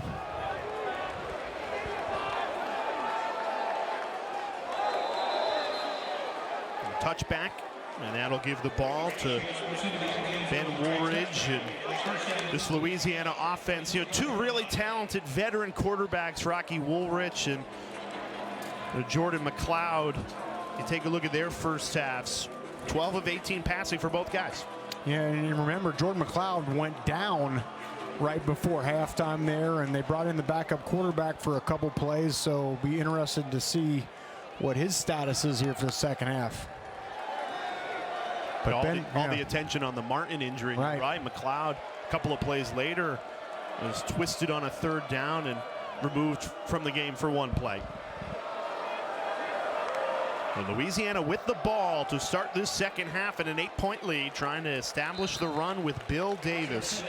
5'9", 235-pound freshman running back. He's up over 500 yards on the season. Tough to take down. Yeah, I don't see Louisiana steering away from their run game. They had the explosive run by Draylon Washington, the 64-yard touchdown run. Other than that, Texas State done a good job shutting down their rush. They're going to imagine they're going to stay with it. And we have another injury. And this is a game that has been plagued by stoppages. The first half, we went to the 2-minute timeout. It took 32 minutes to complete that first half from the 2-minute timeout on. Now, Louisiana scored a touchdown. We had a clock issue, 2 injuries. Obviously, the very serious one, Keon Martin, that took more than 15 minutes. But both of these teams, you'd have to think, just want to find a flow, a rhythm in this game after a long halftime and a half-hour stoppage. And Caleb Culp, the safety, is now down, being attended to by the Texas State medical staff. But it is up to whatever team can find a way to navigate itself through these stoppages and keep their composure and also their fire going too. This is such an odd game, how it's playing out. So as a former player, how do you do that, Rocky? Yeah, you just try to call on, you just try to remind yourself of your game plan and what your responsibilities are, and it's up to the leaders of that team to keep everyone engaged.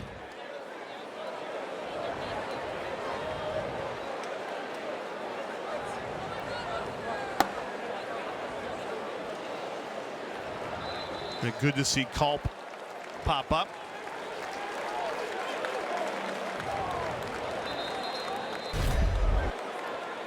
And this is the best look we have. See him running off the field and he just falls on the ground. I don't know.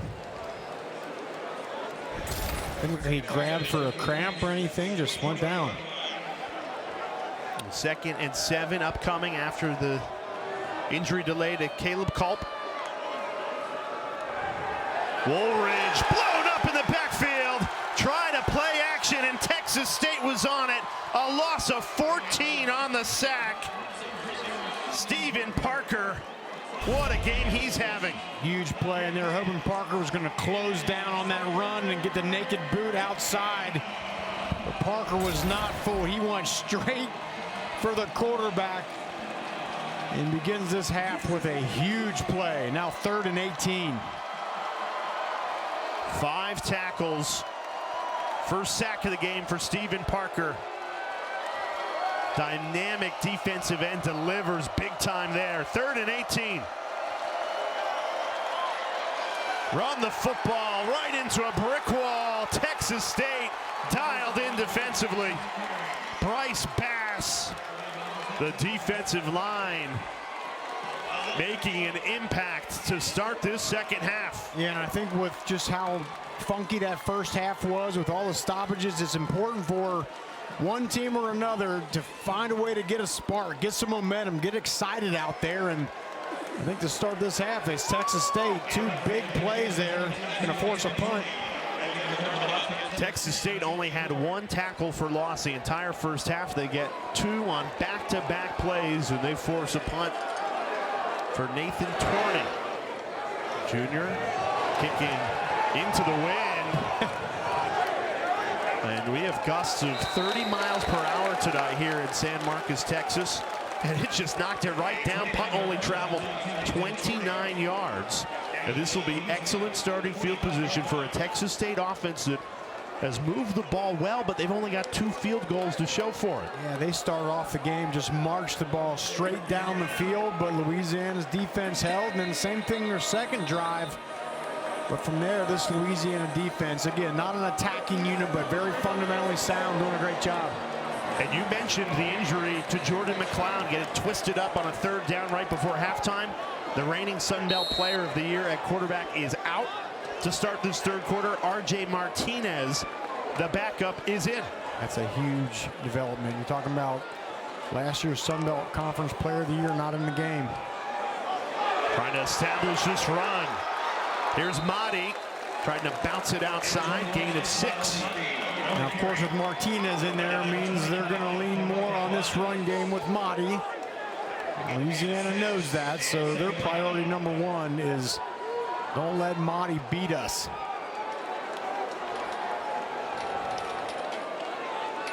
Came into the night the 2nd leading rusher in the Sun Belt. He's yet to really get going. 50 yards. Martinez throwing on 2nd down. It's caught right at the line to gain. That's a 1st down. Mahdi that time getting it done in the receiving game.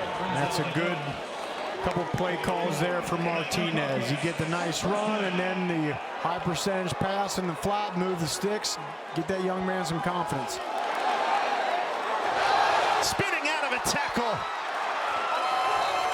Now the game plan is simple. 3 straight touches for Ishmael Mahdi to start the drive. Go with your best players, especially when you're facing a backup quarterback situation. Martinez, empty set, quarterback keeper, designed run, finds the hole and picks up the 1st down. So moving the ball well with backup quarterback RJ Martinez into the game. Yeah, a couple stops on D and 2 1st downs. Got this Texas State crowd back in this game. This is the 3rd stop for RJ Martinez. Started his college career at Northern Arizona, where he was the Big Sky Freshman of the Year, then transferred to Baylor. And now here as a redshirt junior at Texas State.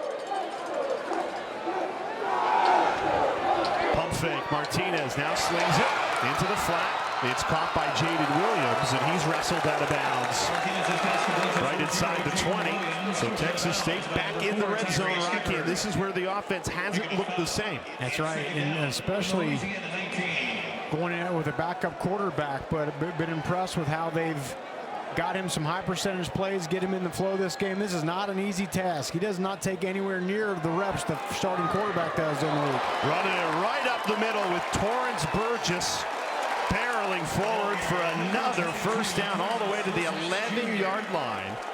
Remember, the 2 previous trips to the red zone stalled out at the 4-yard line and the 8-yard line. Can the Bobcats find a way to find the end zone for the first time tonight? And we have another injured player in this game, Casey Osai. That's Louisiana's leading tackler. That's the 2nd time Osai has been down tonight. Good to see him pop up. Pops right up.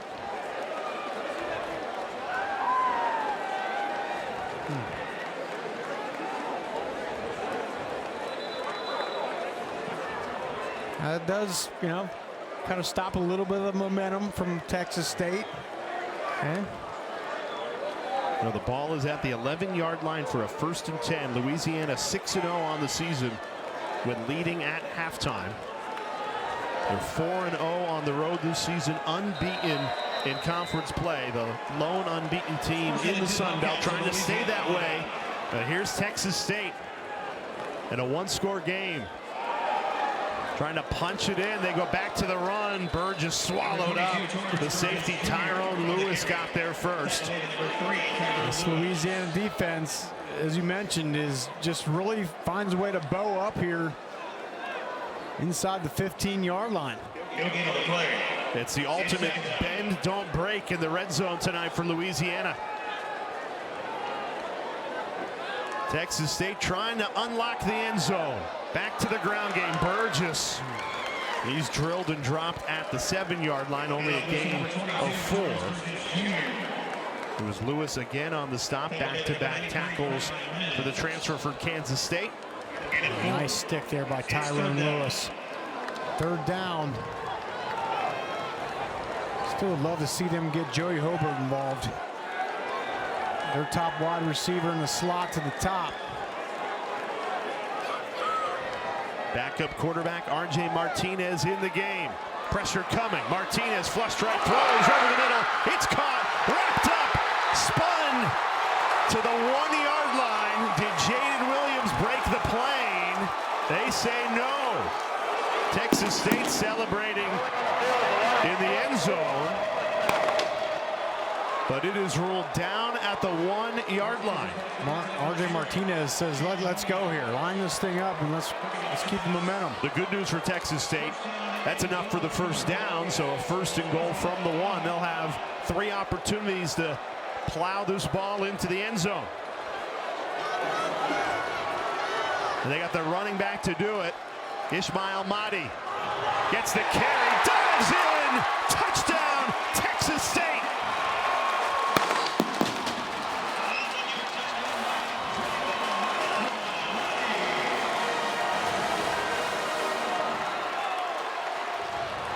Mahdi took flight, and Texas State finally finds the end zone for the first time tonight.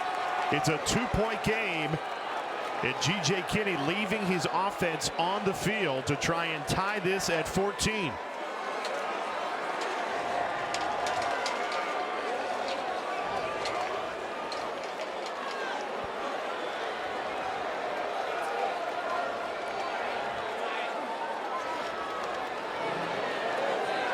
Hobart in motion. Martinez sends it his way. Hobart going to throw to the back of the end zone. It's caught. 2-point conversion successful for Texas State. And it's Joey Hobart, the former quarterback turned wide receiver, who ties it up. Great touch on that ball. 2 great plays on defense by Texas State, and then the backup quarterback R.J. Martinez with the great throw, then the touchdown run. And just like that, Texas State back in this tie ball game here in San Marcos.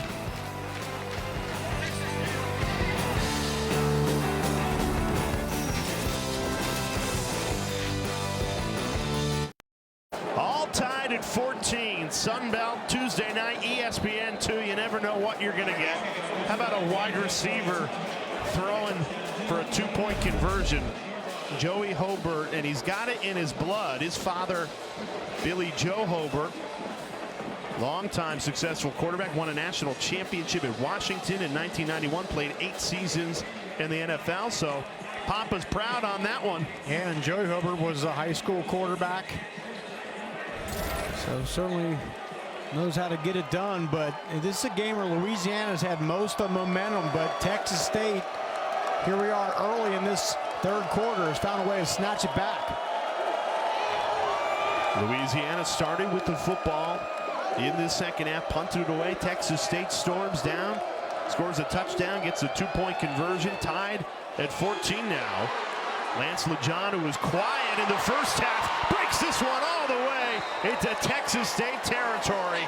We were waiting for the transfer from Maryland to get into this game. Big gain of 38 there. And that's why, because he is a game breaker. Get him the ball. We're not able to do that in the first half. He's a guy that this Louisiana team was waiting on. Come on, we see the potential, we see the athleticism. In these last couple weeks, he's been that guy. He showed it there. Just his 2nd catch of the night. It lights the fuse for this Louisiana offense into Texas State territory. Running it on 1st and 10. Stumbling, staying on his feet, Traylon Washington. He had the 64-yard touchdown earlier in this game. Took that one for 9. And Stephen Parker is down in the backfield for Texas State.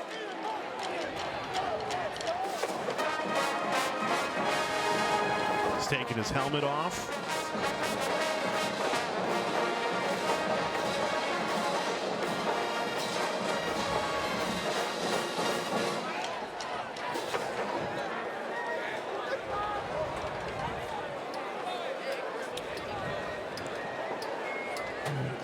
Parker grabbing the back of his leg there.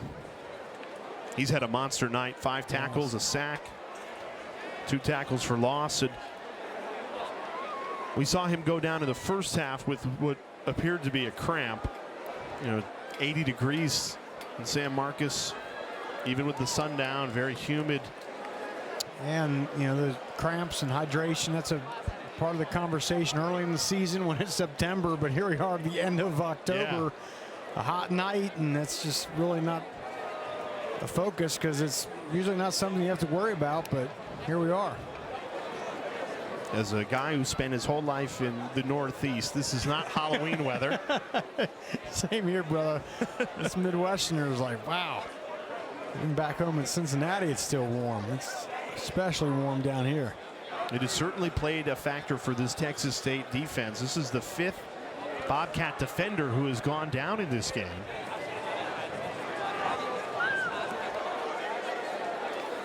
And midway through the 3rd quarter, tied at 14. We expected a close, competitive game, and that is what we have gotten. A game that could very well decide the West Division in the Sun Belt. A conference of chaos. Every team has lost but Louisiana in conference play. Coming into the night, the Raging Cajuns had the most likely chance to make the Sun Belt Championship. 19% is what our stats and information group have told us. If Texas State could win, though, they could take control of the West. And Rocky, that's really what it's all about. You want an opportunity to win your conference championship. Both of these teams very much in the fight, but the winner moves to the driver's seat, pole position, to be the team to win the West and play for a championship. Well, you're right. Every college football team, all 134 FBS teams, Yep. That's the goal at the beginning of the year is let's win our conference. And in order to do that, you got to be in position to do it. And that means be playing your best football and be in the driver's seat come November. We're knocking on the door of that. Good to see Parker walk off, limping, but under his own power. 2nd and 2. Woolridge running right, throws on the run, slings it right on the money. It's caught. Lance LeJean. A gain of 10. That's his 2nd catch on this drive. Only had 1 reception the entire first half. And I don't know if there's a better quarterback in the Sun Belt throwing on the run outside the pocket when they're rolling out than Ben Woolridge. This is not a team that wants to live in the drop back pass, but you see a lot of that, a lot of naked bootlegs outside and just let him scan the field, and he's deadly accurate throwing on the run. He is 70% passing completion on the season. Throws here and a miscommunication. Nobody home in the end zone. Yeah, here we are again, just naked bootleg out, and he's scanning the field. He's got 3 levels of wide receiver. There's a deep guy, middle intermediate guy at about 12 to 15, and then someone in the flat. And it's just up to an experienced quarterback like Woolridge to read that and decide where to go with the ball. Woolridge and this offense back in the red zone, and the red zone threat is number 0 in white. Terrence Carter, 4 touchdowns on the season. Lined up on the left side of the line. Movement before the snap. This is against the Raging Cajuns. False start. This will be Caden Jensen, the tight end, a little early. False start. Offense number 88, 5-yard penalty. It's 2nd down. 7th penalty of the game for Louisiana, and they have come in critical spots like this one. Yeah, just drive killers. Moving the ball well down the field, and now here we are. 2nd and 15. Can't have it. That drives Michael DeZormo absolutely crazy.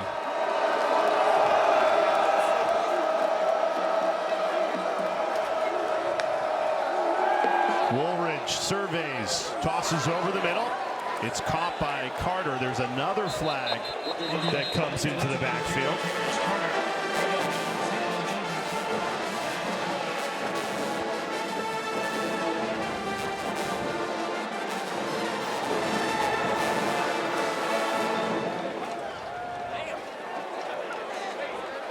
Whether it's injuries or penalties, it's been very stop-start all night long.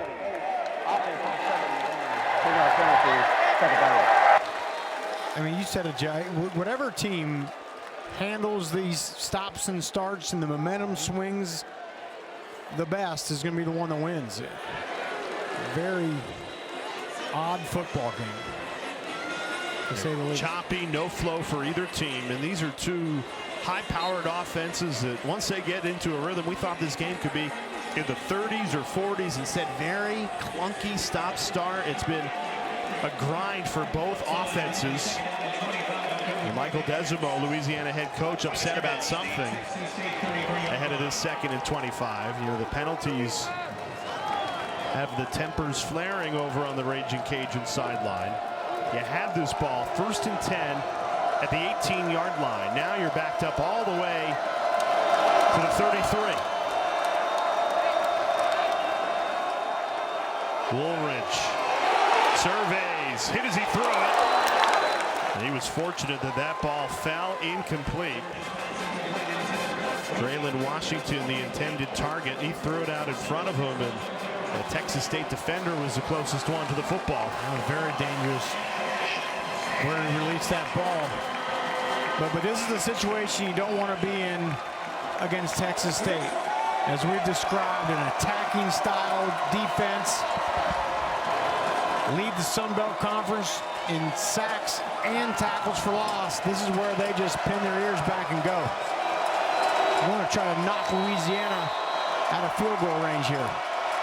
A timeout taken by Texas State.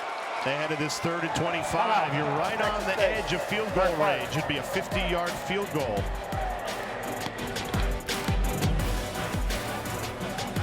Random Fandom takes San Marcos, Texas.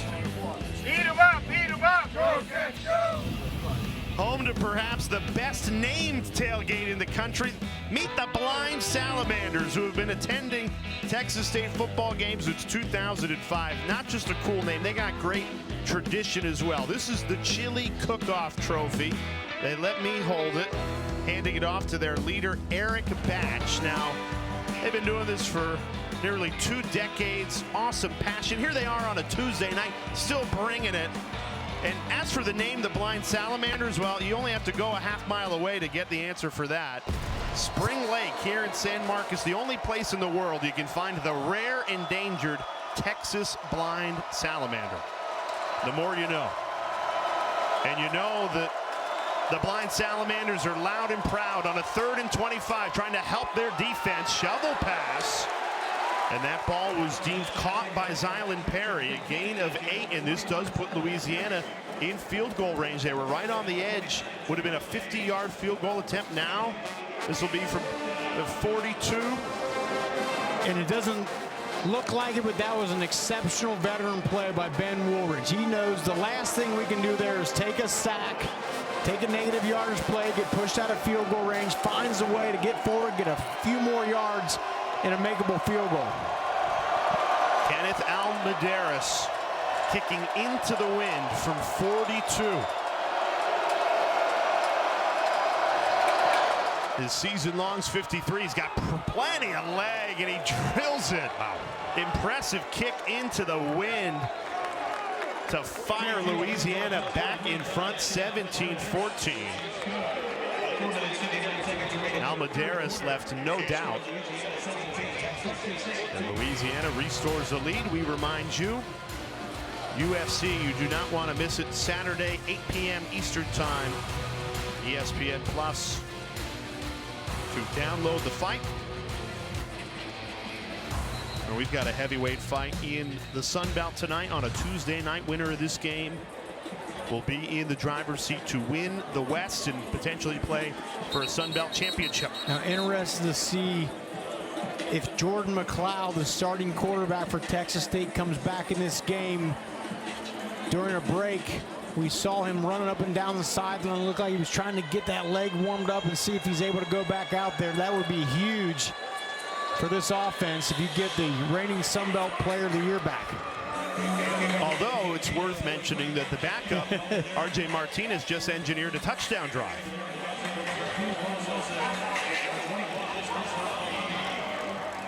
Almendares, who just successfully kicked the 42-yard field goal, boots it, line drive kick. A couple of bounces on the way to Ishmael Mahdi. And he's wrangled just at the 25-yard line. 15-yard return. And who will we get as the Texas State quarterback? It was RJ Martinez on the last drive, but we saw Jordan McLeod shaking and moving over on the sideline. Well, that's not a good sign right there. The helmet is off, and he returns to the sideline. They will stick with Martinez.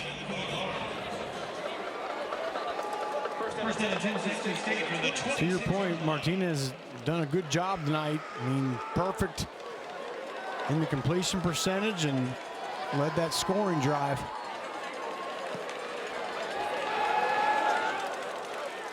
Pressure coming, throws. Check down man, Mahdi. And he's such a luxury for a quarterback, both in the running game but in the passing game as a check down.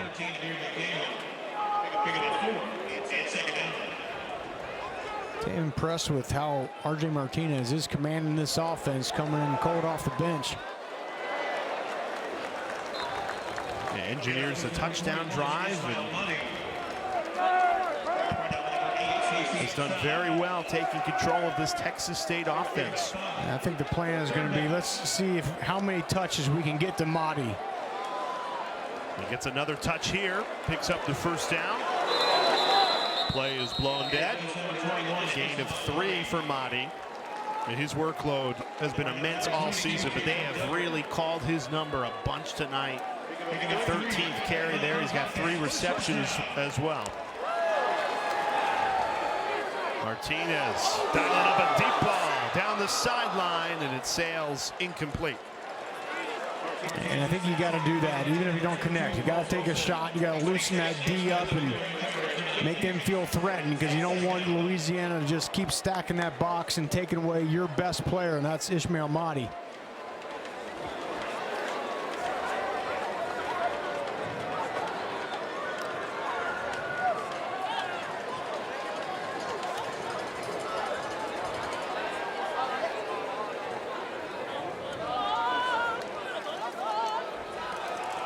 Go back to the ground game. Mahdi, what a burst.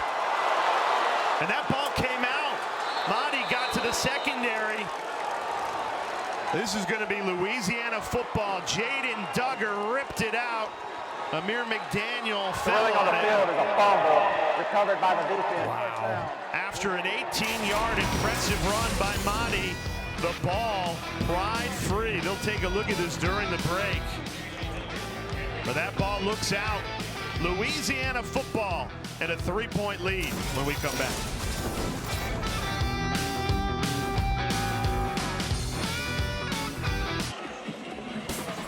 We welcome you back to ESPN College Football Primetime, presented by Ram Trucks. A good one on a Tuesday night. This one has all the makings of a game that's going to go down to the wire. Rocky Boyman, Jay Alter with you. Louisiana with a 3-point lead. They've got the football after a fumble recovery. Can they cash in on what is a big momentum swing in this game, Rocky? Absolutely, and Ishmael Mahdi in this run game is starting to really heat up. Double teams pounding it down their throats. And then the heads-up play, Jaden Duggar popping that ball loose. Amir McDaniel on the recovery. Very unfortunate for Texas State. They looked like they were just starting to really come after them.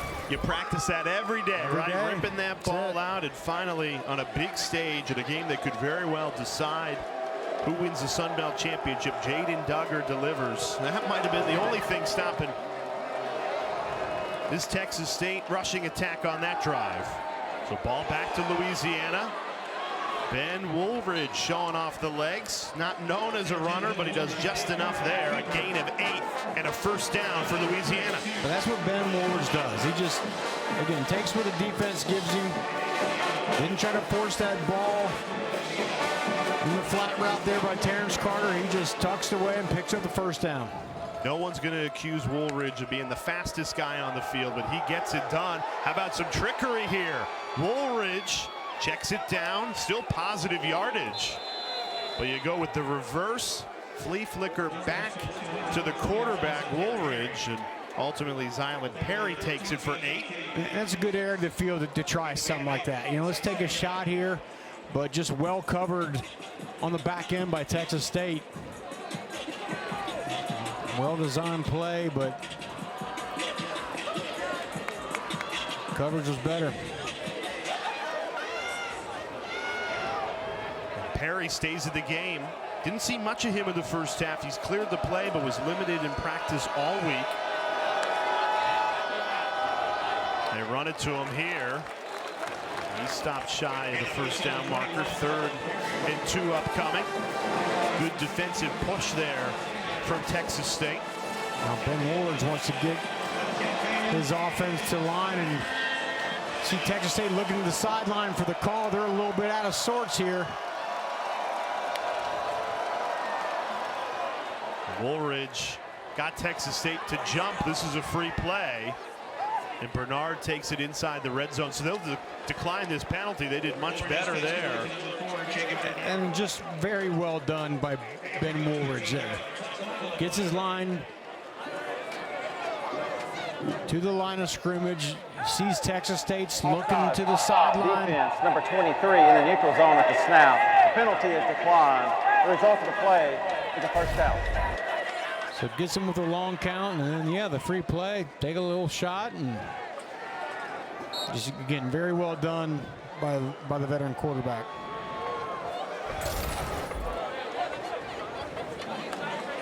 So Louisiana, after the fumble recovery at midfield, has taken it into the red zone, leading by 3 under a minute left of this 3rd quarter. Ben Woolridge really comfortable orchestrating this offense brilliantly in this 3rd quarter. Hands it off here. Broken tackle. Perry gets inside the 10. A gain of 10. His longest run of the day. Perry is an explosive back, the most explosive back of the 3 for Louisiana. Came in this game a little bit nicked up, but nice positive gain there.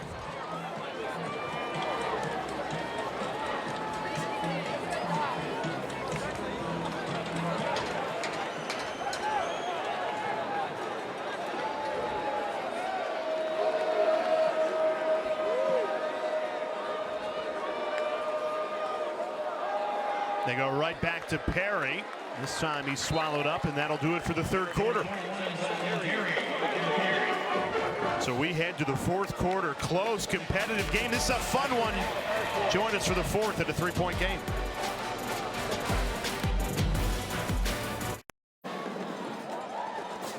Start of the 4th quarter here in some Sun Belt Tuesday night action. San Marcos, Texas. The home team, Texas State, they desperately need this win, Rocky, if they want to stay in this race for the Sun Belt West. Louisiana, the lone unbeaten team left in conference play. If they win, they're in great shape. They've got the ball and a 3-point lead inside the 10-yard line. 1st and goal. Woolridge throws. Was trying to pick out Jacob Bernard in the back of the end zone and missed him. I thought he forced that one. He had Zylan Perry open. Would have probably only been a few-yard gain, but would have been completed. A 3rd and goal here for Louisiana. And I just saw Terrence Carter, their big play tight end, go off the field and look like limping around a little bit, so they won't have him on this critical 3rd down. That's usually who Woolridge would be looking at. Instead, you got Lance Lejean at the top of the screen. Big play wide receiver. In motion. Woolridge going to run it himself, barreling forward, but stopped. Great hold by the Texas State defense to start this fourth quarter. And they will keep it a one-possession game as Louisiana's forced to attempt the field goal. It's been both these defenses at different times tonight, right, that have allowed some big plays and allowed drives to happen, but have really bowed up here inside the 10-15 yard line.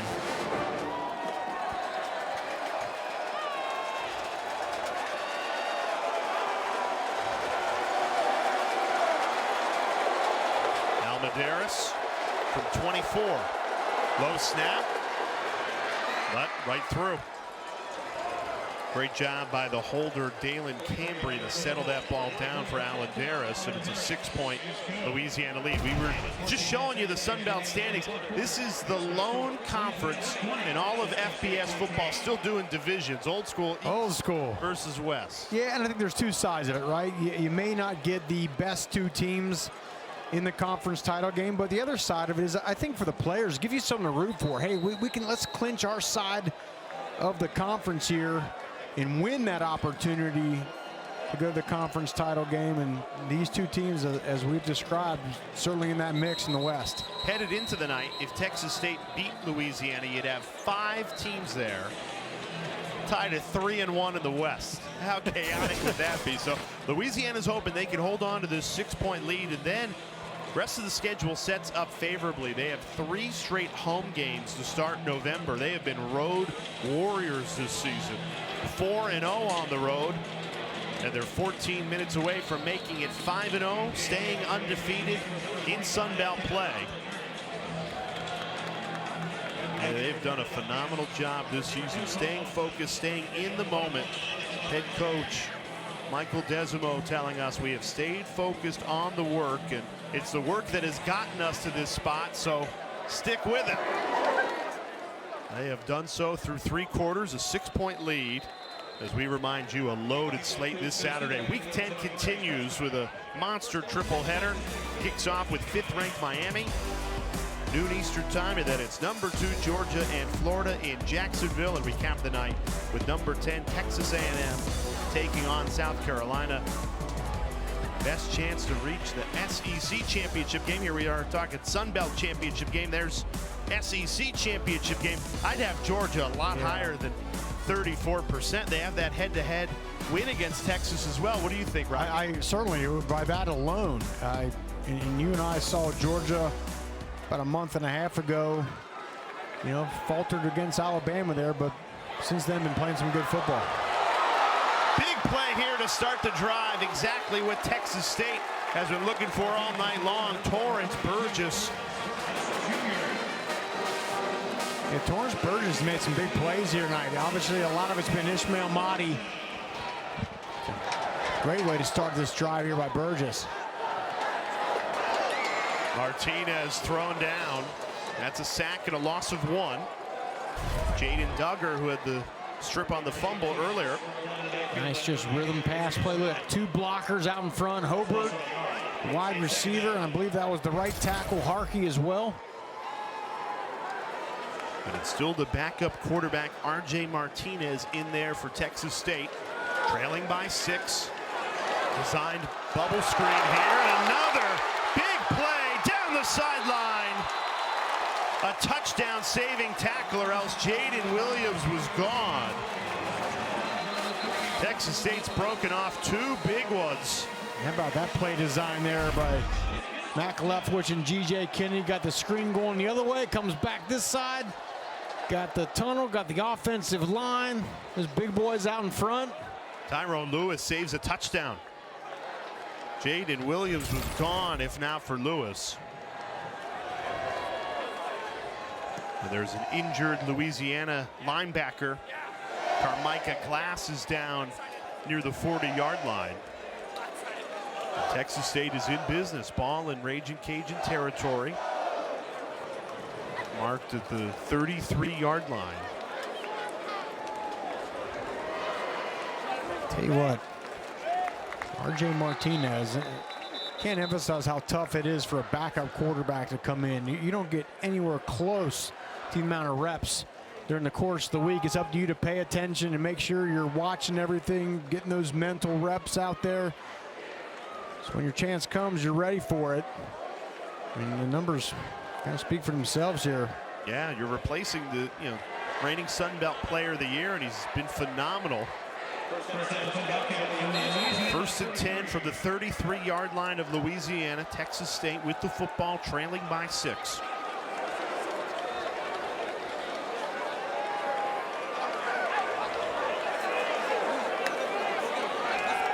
Martinez surveys, throws to the far side, and that falls incomplete. Nice catch over on the Louisiana sideline. The intended target was Joey Hobart. He threw a ball on the 2-point conversion, but he's been quiet in the receiving game for his standards tonight.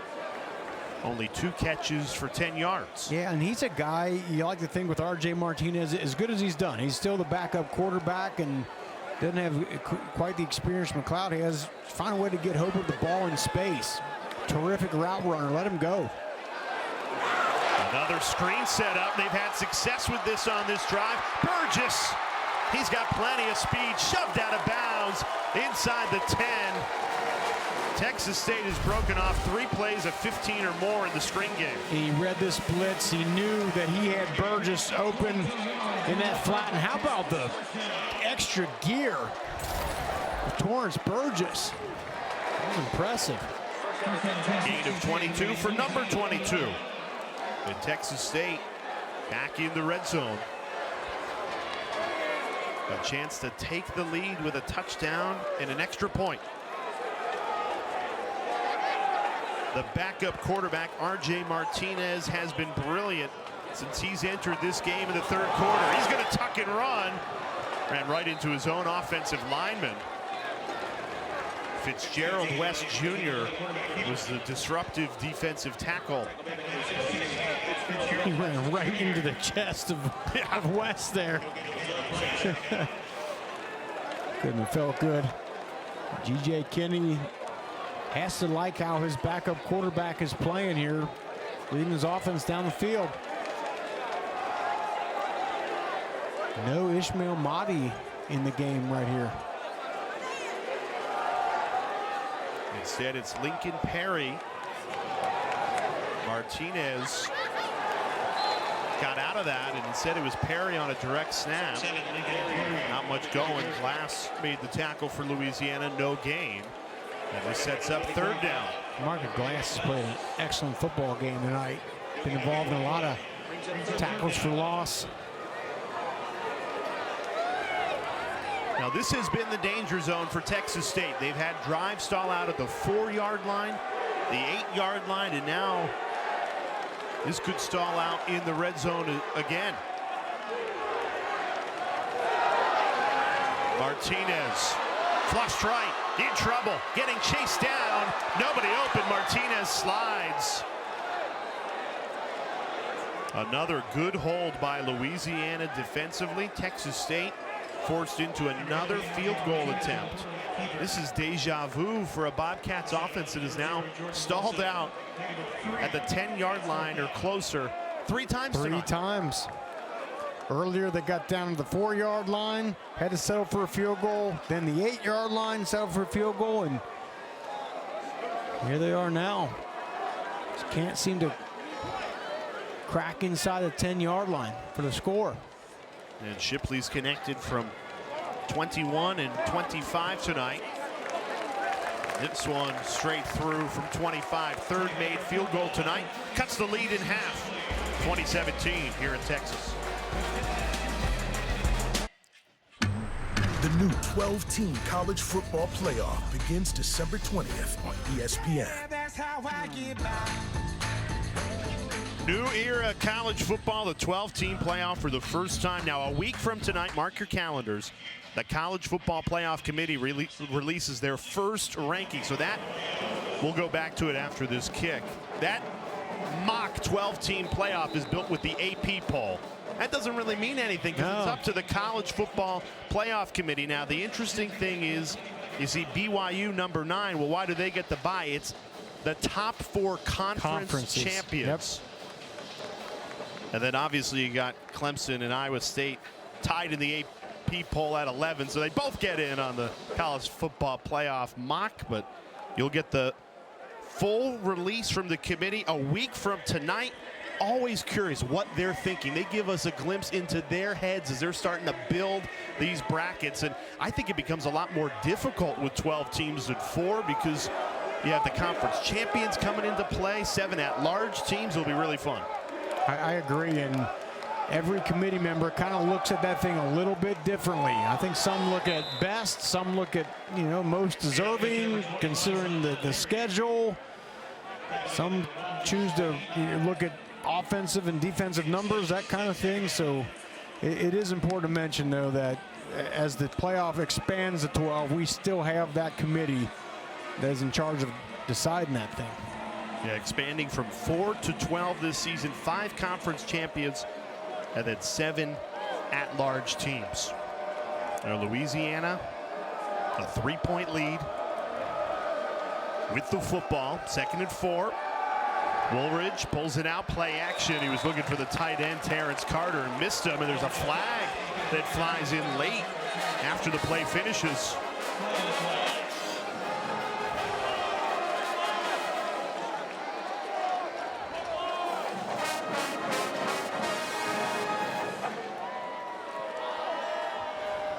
Prior to the pass, holding an eligible receiver, defense number 1, 10-yard penalty.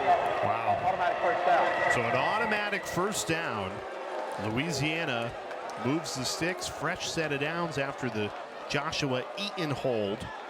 And it's been Louisiana, it's been committing most of the penalties, but they get a break there. Get a first down here.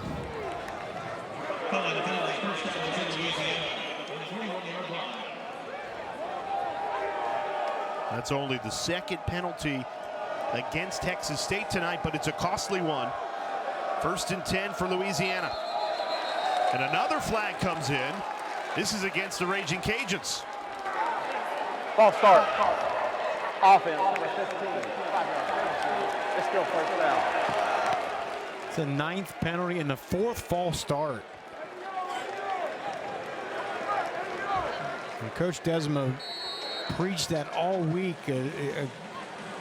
As this season starts to get into the critical part, and these big games cannot have those penalties like that. Empty set. Louisiana will throw a ton of different formations at you. Woolridge, the veteran quarterback, slings it, caught. A couple of broken tackles. This is Robert Williams breaking off a big run here. Yards after the catch, the name of the game. Gain of 26 for Robert Williams. That's the thing, finally get a little yak here. 5-yard pass, break a couple tackles, not an easy thing to do against this Texas State defense. That was huge. So Louisiana back in Texas State territory, nursing this 3-point lead under 9 minutes to play. Looking to go 5-0 on the road this season and stay unbeaten in Sun Belt play. They run it right up the middle. Tylen Perry, he's getting a heavy workload in this second half after we barely saw him in the first half. He was limited, barely practiced all week, but he looks pretty good here for the Raging Cajuns. Yeah, there was a lot of Draven Washington and Bill Davis in the first half. Seen more out of Tylen Perry. He's certainly their most explosive back. Now's the time they need it here in a 3-point ball game.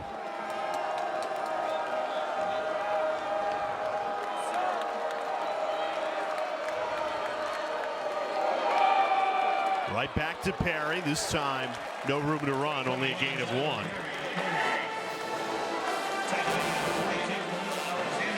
It's just tough offensively when Texas State, the amount of movement they do, and as we see Perry now coming off the field.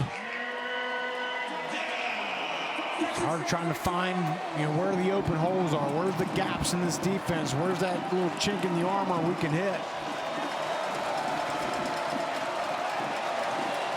Louisiana is in field goal range, but they would much rather make this a 2-possession game than settle for a field goal. Play clock down to 2. Woolridge gets it off just in time. Surveys, rolls right. Nobody open, and Woolridge has to throw it away.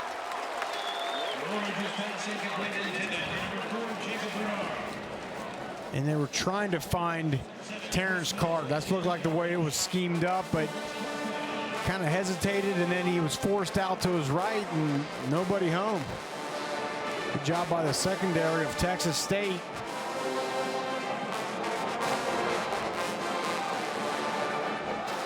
Kenneth Almaderez attempting a 45-yard field goal attempt.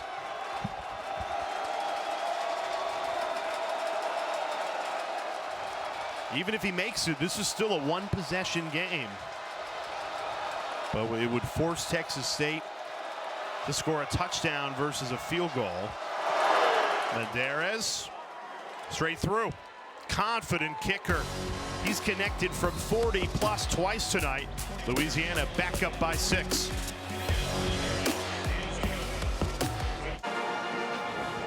Midway through the 4th quarter in what's been a fabulous football game, Raging Cajuns of Louisiana, 23-17 lead. If you missed it in the first half, a really scary moment with senior cornerback for Louisiana, Keon Martin, went down right at the end of the 2nd quarter.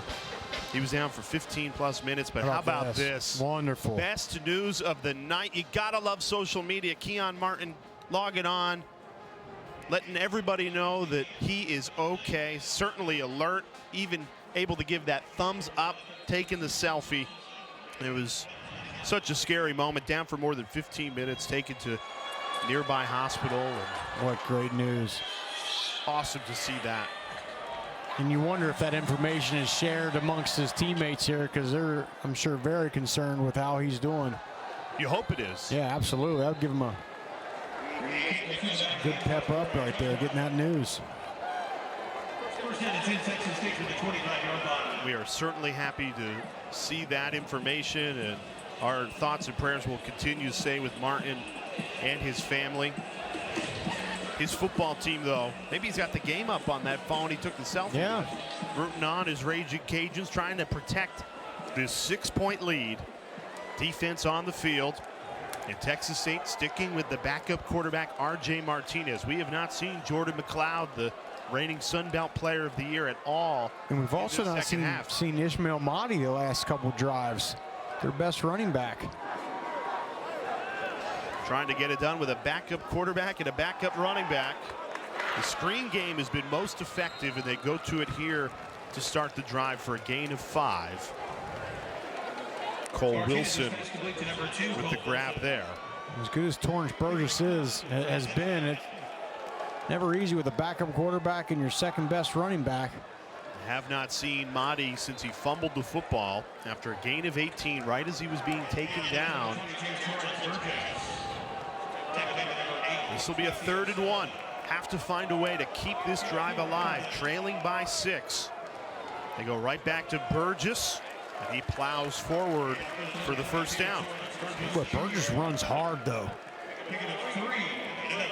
For a guy who's 5'8", 175, he runs much bigger than that.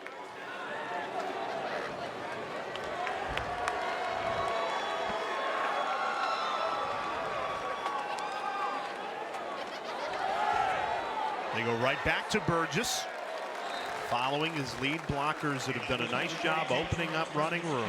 That's a gain of 6.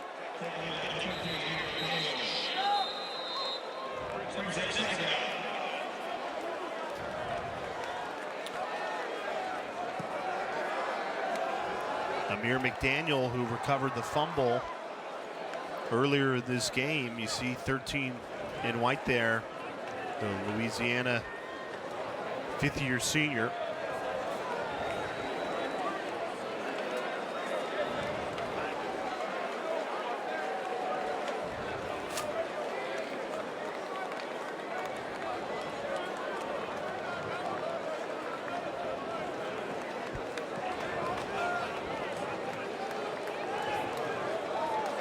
He pops up, and I think he lost his shoe as well as possibly being hurt. Pops right up. That right shoe is off his foot, yeah.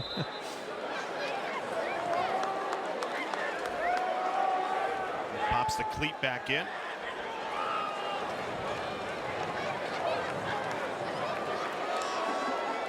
All right, final 6 minutes here in what has been a close competitive game throughout the night.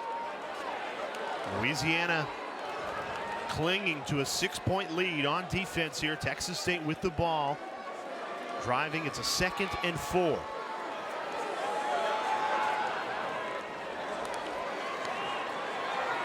They stick with Burgess in the backfield. He's into Raging Cajun territory. There's a flag thrown. This could be coming back as it stands, a gain of 11, but the indications on the field are this is a hold. That's a killer. Holding. Offense number 76. 10-yard penalty. It's still 2nd down. The left guard, Nash Jones. And it's important to remind everyone, again, with Texas State, yeah, they run that spread offense. They like to throw the ball around, but this is a running offense. You're the 3rd-ranked rushing offense in the Sun Belt.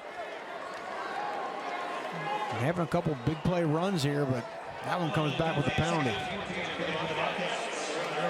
It's been Louisiana that's been plagued by the penalties tonight, but this one goes against Texas State. Instead of 1st and 10 in Louisiana territory, 2nd and 14.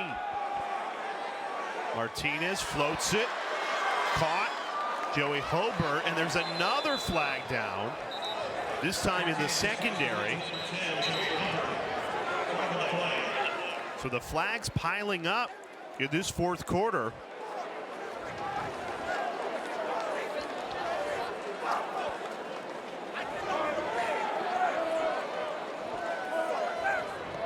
There is no foul for offensive pass interference. The ball was caught behind the line of scrimmage.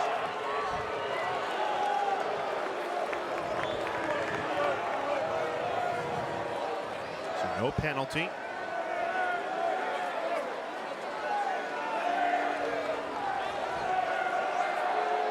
That brings up 3rd down. They need to get the ball to the 48-yard line to keep this drive alive. Interesting to see if Louisiana tries to bring some pressure, create a negative yardage play. I mean, forcing Texas State to punt right here would be huge.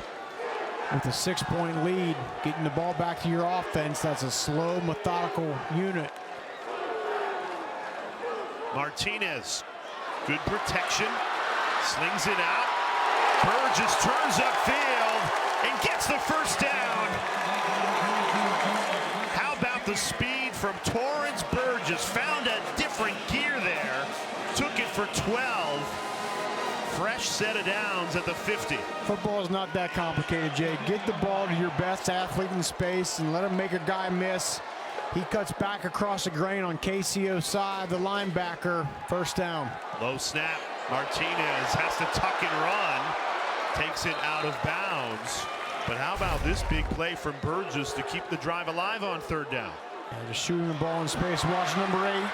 Just overruns that play, and Burgess picks up the 1st down.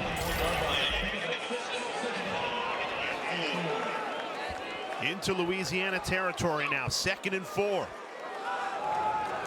They go to the ground game, another big run all the way inside the 35. Torrance Burgess is taking the team on his back on this Texas State drive. Another gain of 12 and another Bobcats 1st down. You got to give Texas State credit. They have stayed committed to this run game, and they've been able to because their defense has gotten a few stops, forced a few field goals, so the score hasn't gotten too big. They can still stay with that run. Martinez throws, deflected ball, and it's intercepted. A diving catch out of the secondary. Tyrone Lewis 1st down, Louisiana. read the ball beautifully after the tip. Dove all out, got his hands under the ball, and Louisiana will have it thanks to Lewis. That's a killer. Just picked up the first down. Your offense is moving the ball down the field, and then kind of an awkward play. R.J. Martinez throwing the ball across the field, and then the tip ball comes up with a Tyrone Lewis, gets the ball back to his offense with 3:29 left.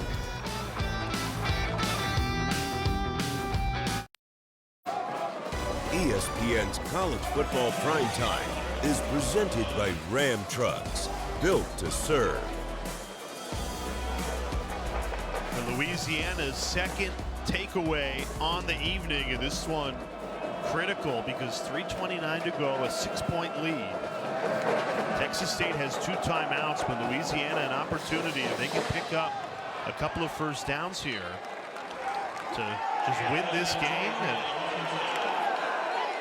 get out of here with a win and to stay unbeaten with Sun Belt play. There was some pushing and shoving after the play in the secondary. No flags were thrown. And Texas State not going to use any of those 2 timeouts right now. Give the 2-minute timeout as well. They want to try to get down to that.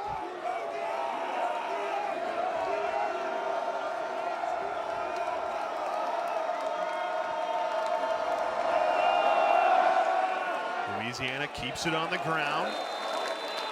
Good defense by Texas State to contain. Now he will use one.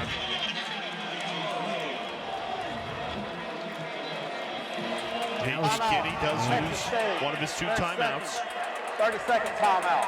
Please reset the game clock to 2:42 on the game clock, please. A huge third down upcoming in this game. Texas State, if they get a stop, would get the ball back with plenty of time to steal this game at the end of the 4th quarter.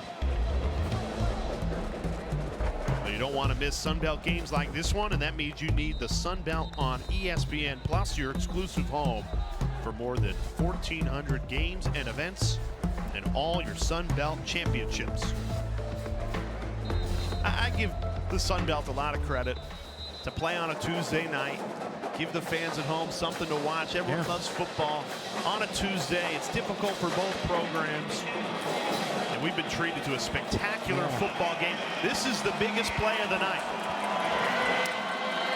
Louisiana, an opportunity to stay unbeaten in conference play atop the Sun Belt standings.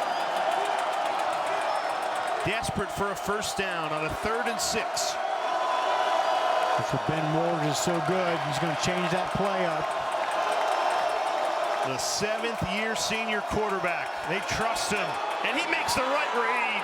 Picks up the first down with his feet, slides to safety.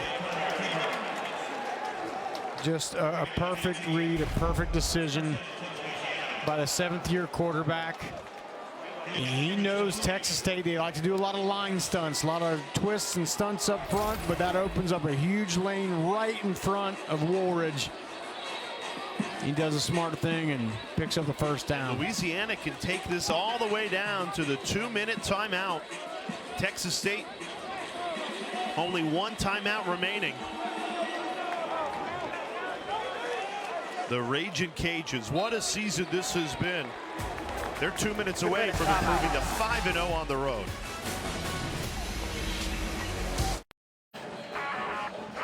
Coming up after we're done here with Sun Belt action, Sports Center. Don't want to miss it.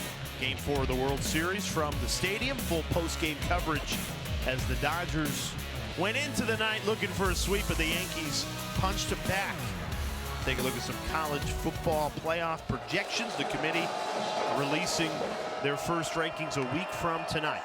So plenty to come on Sports Center. Texas State not giving up. They'll use their final timeout here. Bryce Bass shot in like a rocket. That's about the best you could hope for Texas State. A negative yardage play. You use that timeout. Right now, Louisiana, they get a first down, it's over.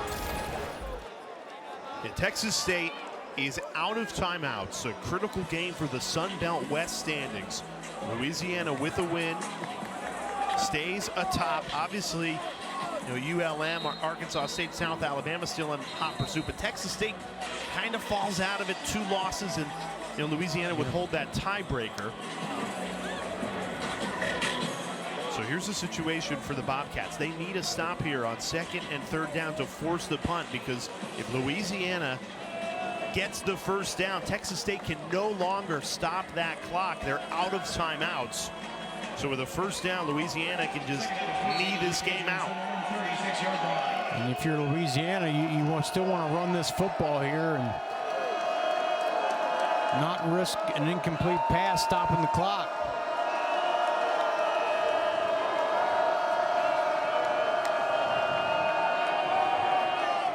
Good hole opens up for Washington. He runs right through it.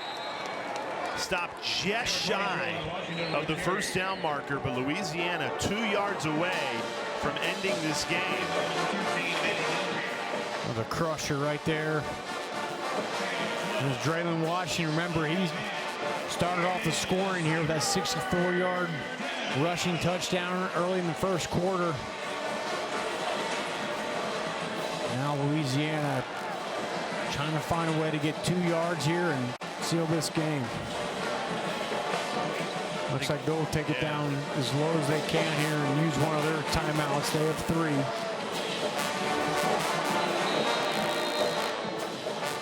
3. They run it all the way down to 1:11. Come out, Louisiana. They're first. 30 seconds. Now this has been a good start to college football week 10 here on a Tuesday night. On Saturday, a loaded triple header on ABC. Kicks off in Miami, undefeated Hurricanes, and then down in Jacksonville, Florida and Georgia. Great rivalry in the SEC coming to ABC, and then Texas A&M at South Carolina. Well, a simple play here on 3rd and 2. If Louisiana picks it up, this game is over. If Texas State could stop them, they would cling to a little life here. Texas State's going to be selling out here, shooting gaps, bringing linebackers, whatever they got to do to stop this 3rd down try here. Louisiana 2 yards away from continuing what has been a magical season.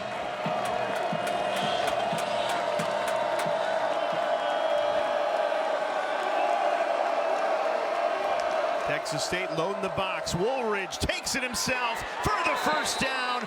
Louisiana is going to win the football game. And it's the 7th-year senior, Ben Woolridge, who delivers for the Ragin' Cajuns once again. He has had a couple key runs tonight that have kept drives going, and this one here ices the game. Kind of an odd, disjointed game, but got to give Louisiana credit. They made plays, got first downs, made field goals when they had to, and they'll walk away here still unbeaten in Sun Belt Conference play. 5-0 on the road this season.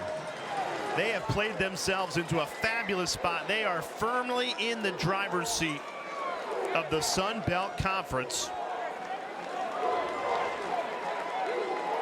So Louisiana wins this game 23-17, but that's not the best news of the night. We just got word from our production crew that Keon Martin, who was taken off at a stretcher at the end of the first half, was just discharged from the hospital. Fabulous news. Unbelievable. Something that's a lot bigger than football. The win and then the great news. Doesn't get Martin any better than that. Doesn't get much better than that.